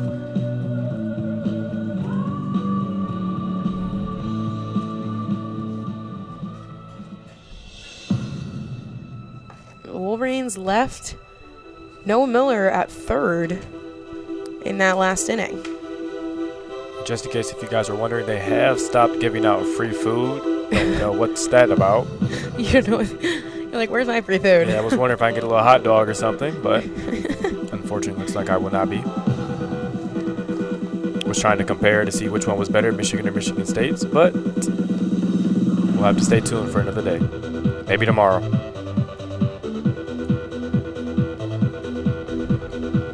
Yeah, I know. Tomorrow you're going to be watching the game, so Yeah. maybe you can yell loud enough to get some food. Yeah, maybe I'll yell loud enough to get some food tomorrow. And then when you get some food, you can throw it up at the press box at me and give it to me. So due up for the Spartans. It's 8-9-1. Broski, the catcher. Spartans! What is your profession? More barking, as that probably will be the last bark of the game. The last bark of the game. I'm sad. I enjoyed the barking. I mean, what are they barking for, though? Like, You know, just to give some more energy. When you bark, don't you feel invigorated? no, definitely. But, I mean, it's a Spartan. Maybe a little more warrior cry. What's a warrior cry to you? I don't know. You let me know. How about you test yours out? Yeah.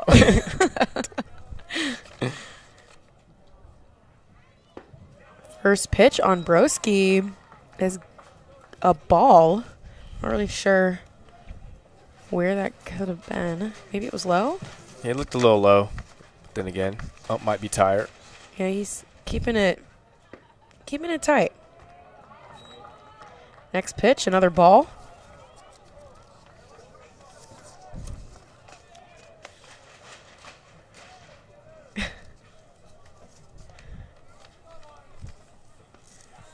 And that pitch comes in at a strike. Montgomery getting his first strike at this at-bat. Broski going 0 for 3 today. 0 for 3. I mean, he could be due. And he fouls that one back and away for the second strike. 2-2 is the count now. That one coming in at 88. So it looks like Montgomery might be slowing it down a little bit, because he was hitting 95 the last inning, but could have been his off-speed too. So Might have been a little off-speed slider. Never know.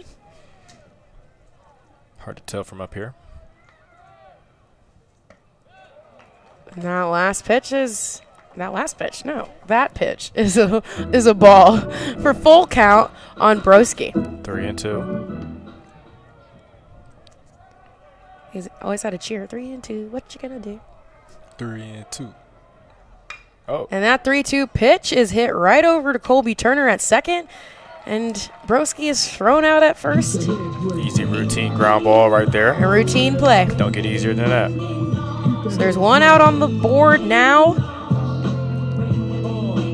We've talked about the 9-0 hitter. Well, It's Van Mayday today. The third baseman who got pinched into the game. oh, yeah.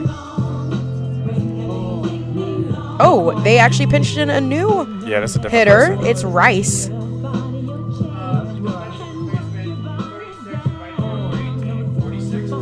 And they're also going to do a defensive change for the Wolverines. Looks like. So Trent Rice is coming in to hit in the 9 hole for the Spartans.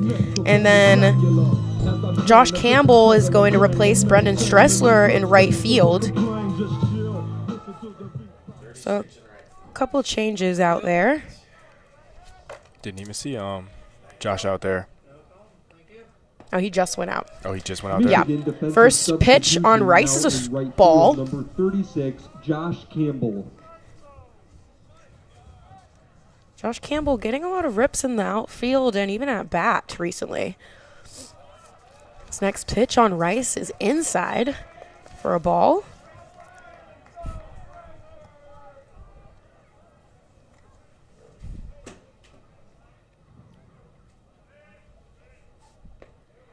That one down and away. 3-0 is the count now.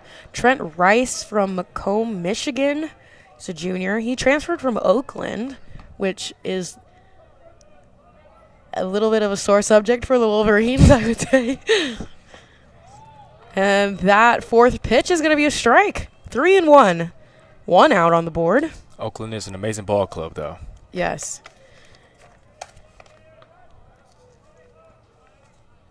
That ball is hit over to Culbertson at shortstop, and he makes the throw out at first.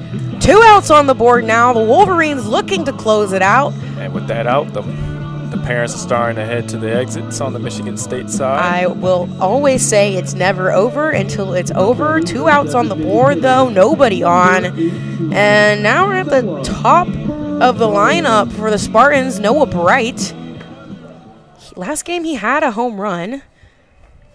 But he's a transfer from Lansing Community College. He played there for 2 years. That first pitch is inside. But he's the DH of today's game, but sometimes they put him behind the dish as well. But he's just that power hitter, which is interesting that you have a power hitter in the leadoff spot. Probably trying to give him the most attempts he can. Yeah. That next pitch is a strike. The count is 1-1. That pitch came in at 95. Oof. Next pitch is another strike. 1-2. Montgomery looking to finish it off here. Get his second strikeout of the game.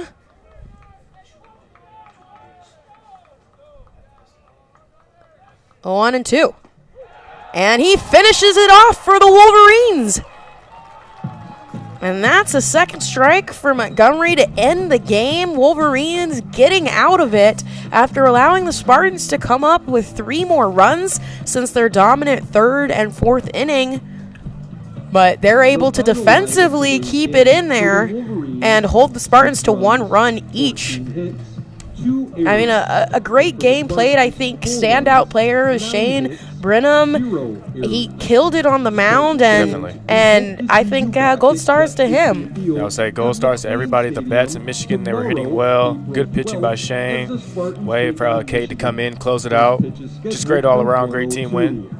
Yeah, and Ryan McKay on the Spartans end, his bat really hot, and he's also taking advantage of the 2 errors from Michigan's end and the wild pitch, and he started off with the first run for the Spartans and then had a double, and he was definitely the hot bat for the Spartans today. Anybody around him was able to kind of push forward. Yeah, definitely. All right, I think we'll end it here. We'll leave you as we always do. Any final thoughts, Ralph? Just a great game. Great to be here. You know, I know you guys are going to miss me tomorrow, so keep it together. Keep your composure.